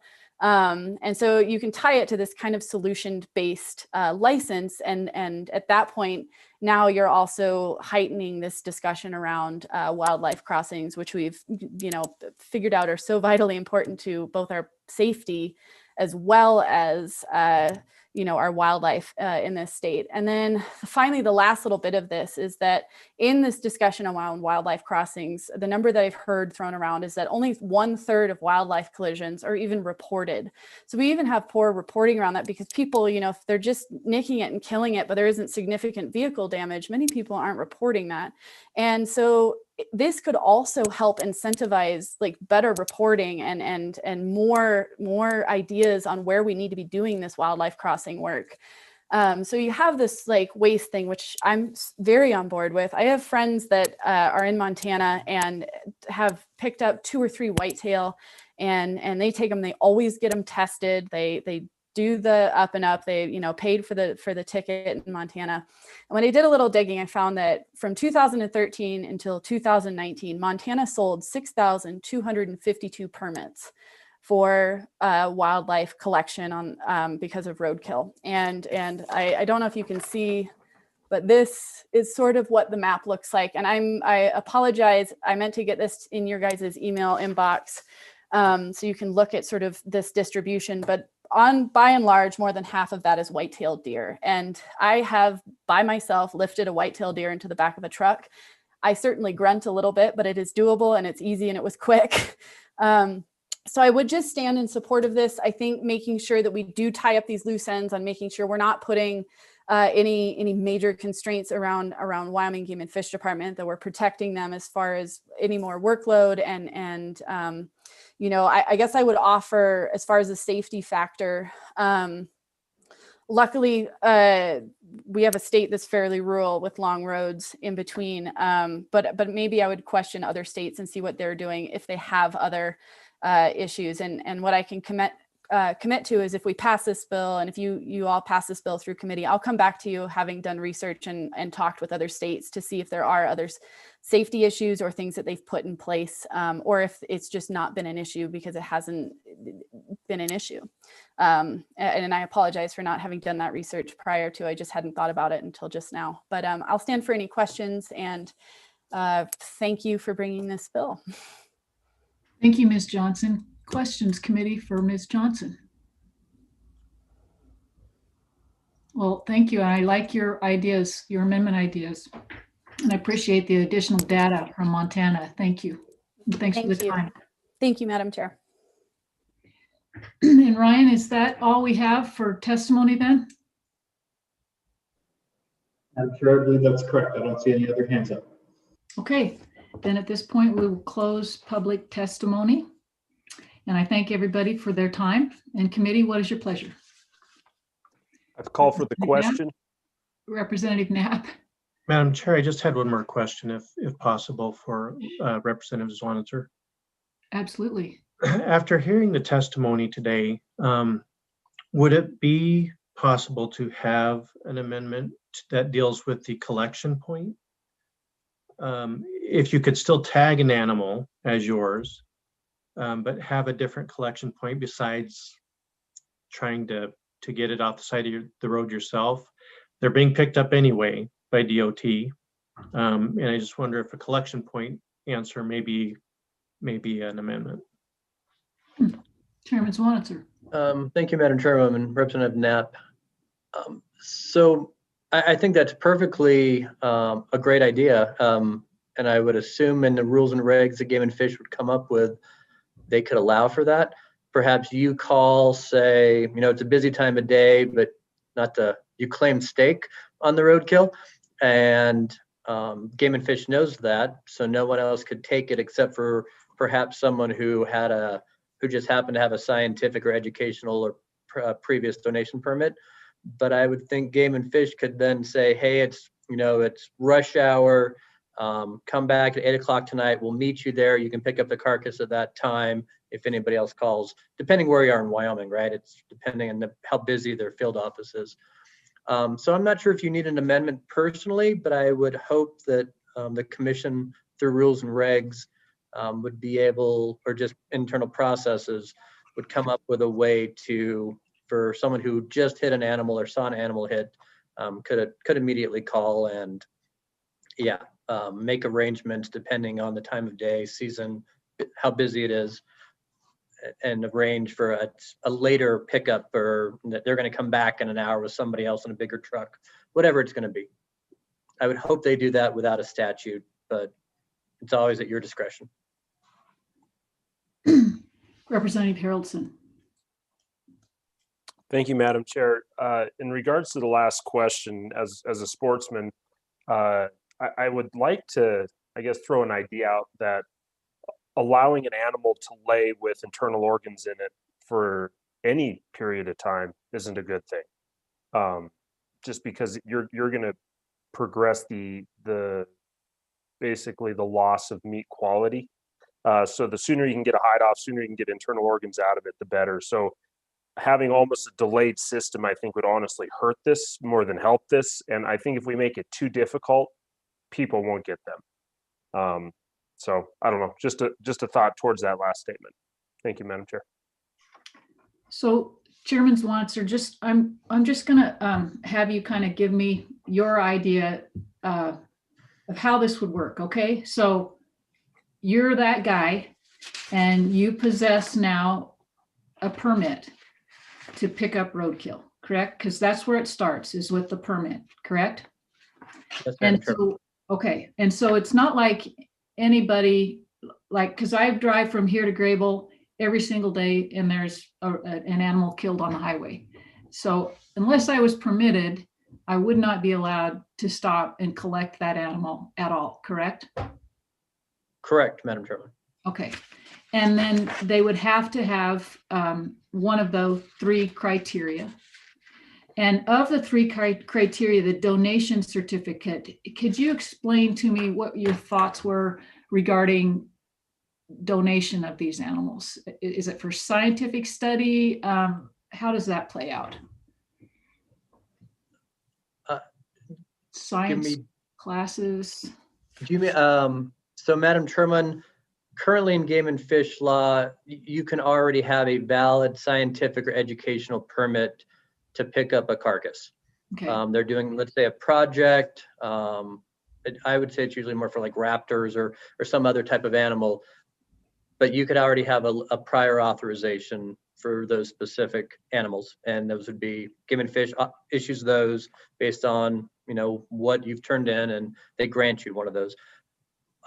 Under the prior authorization permit, which would be stage 1, I would imagine at least one of your constituents somewhere in your district who drives by roadkill every day would say, I can either make some money, I can be a taxidermist, I can pick these up for hides, for hooves, for teeth, for rendering, whatever it might be because there are probably 5 or 6 legislative districts who see roadkill daily in certain parts of the state. They would go ahead of time and say, anytime I see a carcass, would you grant me a permit to pick it up?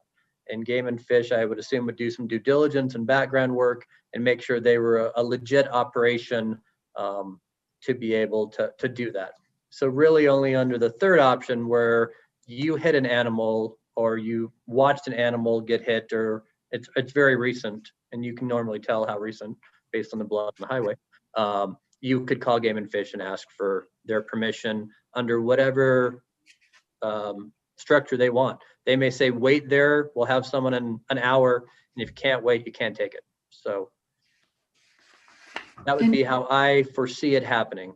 Okay. Obviously, there's a commission and rules and regs and a long way to go in this bill, and some of my co-sponsors are even more libertarian than I am. So we'll see. Chairman Swanser, do you know presently how many people possess one of these licenses or these authorization to collect?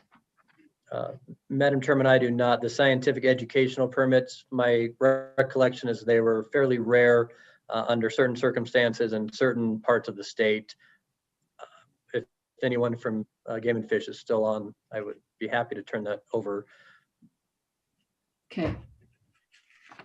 Committee, further questions for Chairman Swanitzer?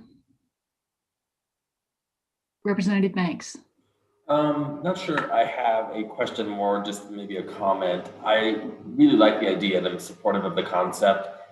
I am a little bit concerned about the concerns from YDOT and the Game and Fish with CDW, but I'm hoping, and maybe Chairman's Monitor, if we move this forward, that maybe we could address those. I know you have that one proposed, an amendment, and I don't have it up right now, but moving this forward, maybe we could address some of those concerns, once it makes it, if it makes it through this onto the House floor, and address those concerns. Because I do think there's a lot of merit in the ability to do this. So anyway, I'm just supportive of that effort for sure.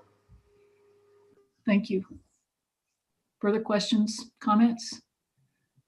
So committee, I will ask you once again, what's your pleasure?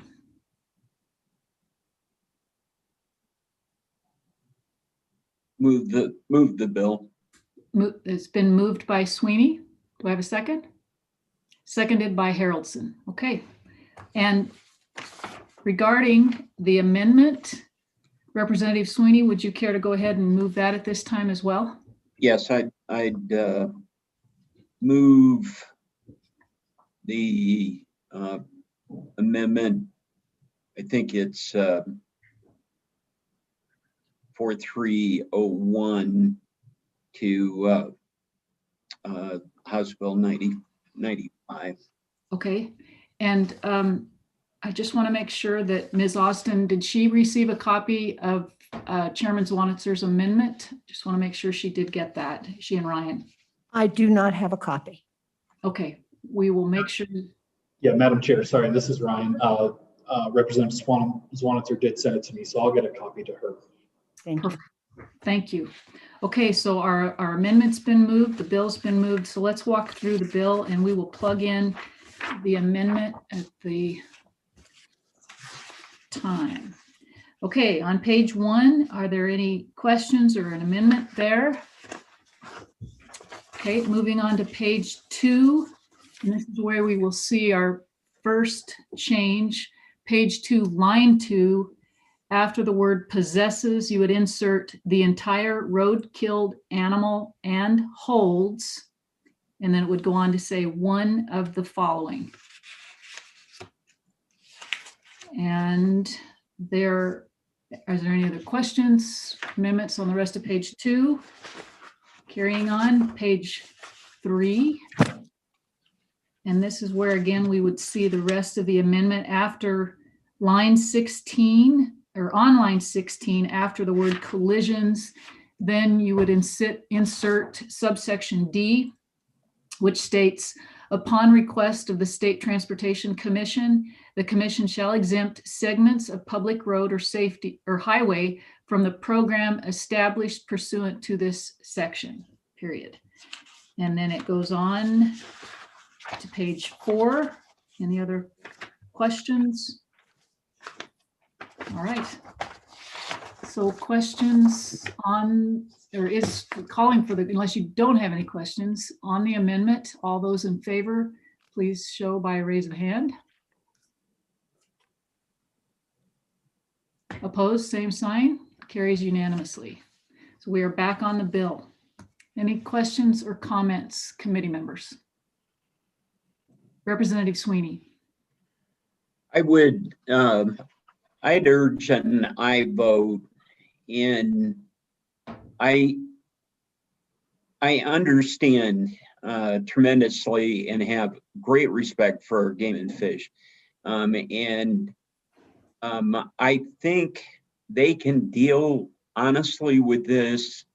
If we just look at, we just heard testimony about Wisconsin. I mean, there's other states that obviously, because of Representative Swanitzer's work 8 years ago on this, now have some areas in place that I think our commissions, both WYDOT and Game and Fish, can take a look at and get a little more comfortable, that also deal with chronic wasting disease. But I just feel that the time is right, and we can do this safely and not be onerous to Game and Fish, and so I would just ask support and call for the question. Committee, anybody else have comments or questions? Oh, I don't think they're going to cut this, do you? I think we're picking up Barb. I think that's our back. Oh, sorry. That's all right. I just personally speaking, the bill I think has gotten better, Chairman Zwanitzer, and my only reticence is just the safety factor. Just because we trail cattle along the highway, and I see how careless drivers are, and they don't care and they don't slow down. And so I do worry about the safety risk for people who might be you know, without even with hazard lights, with YDOT employees alongside the road, people don't slow down. So that is my concern, is the safety, and I'm wondering if, you know, there might be something we could do in terms of, and I'm going to think about it, just to, you know, to maybe try to provide another little component to the bill that would maybe bring that in and provide a little more protection. So that's really my only, that and the chronic wasting thing. So anyway, those are my thoughts. So since we have no further questions or comments, then Ms. Austin, if you would please call the roll on House Bill 95. Representative Banks, Banks, aye.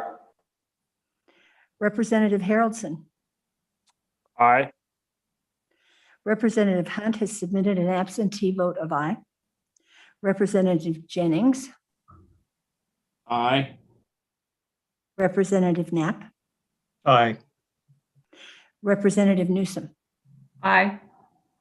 Representative Sweeney, Sweeney, aye. Representative Winter, Yeah, Winter, aye. Chairwoman Flintner. No, but it do pass, Chairman Zwanitzer. Congratulations. Thank you, Madam Chairman, for having me in committee. I appreciate the consideration. You're welcome. We'll see you on the floor. And committee, with that, I think we will call it a day. We're gonna, even though we would have some time to work the other, I did speak with Representative Western, and he wasn't ready today. So we'll just kind of hold off on that one until we get together in March. Do you all have any questions or comments before we adjourn? Representative Sweeney. Thank you.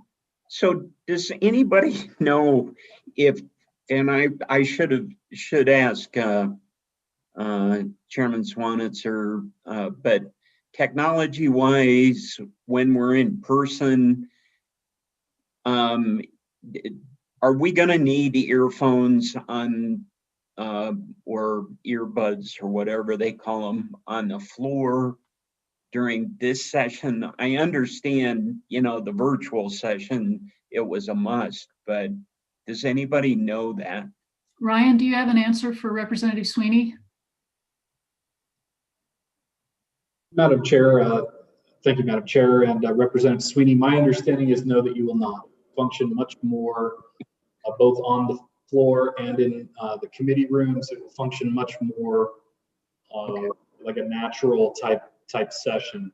You will need to speak into the microphones and things. There's the public meeting rooms and the chambers have been outfitted with video conferencing cameras, and they'll focus in on where it's picking up the audio from.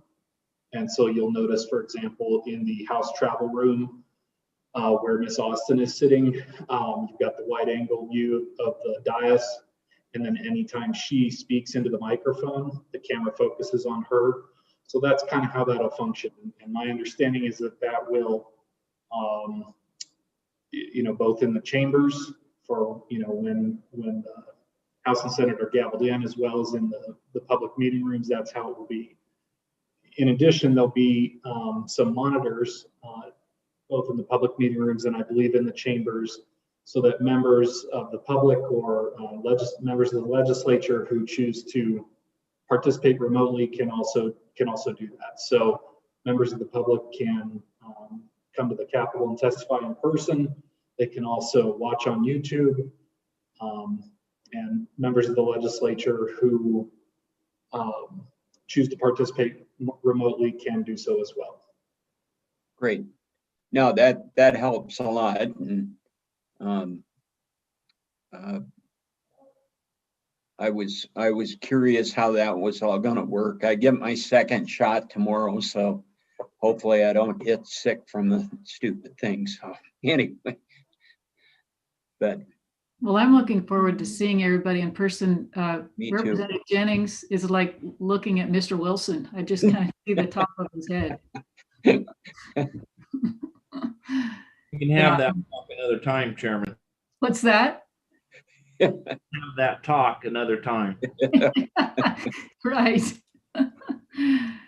All right. Well, good work today, everybody. Thank you. And I look forward to seeing you all next week. Safe travels to Cheyenne. No, Thanks again. Have a good night. Bye-bye. Bye-bye.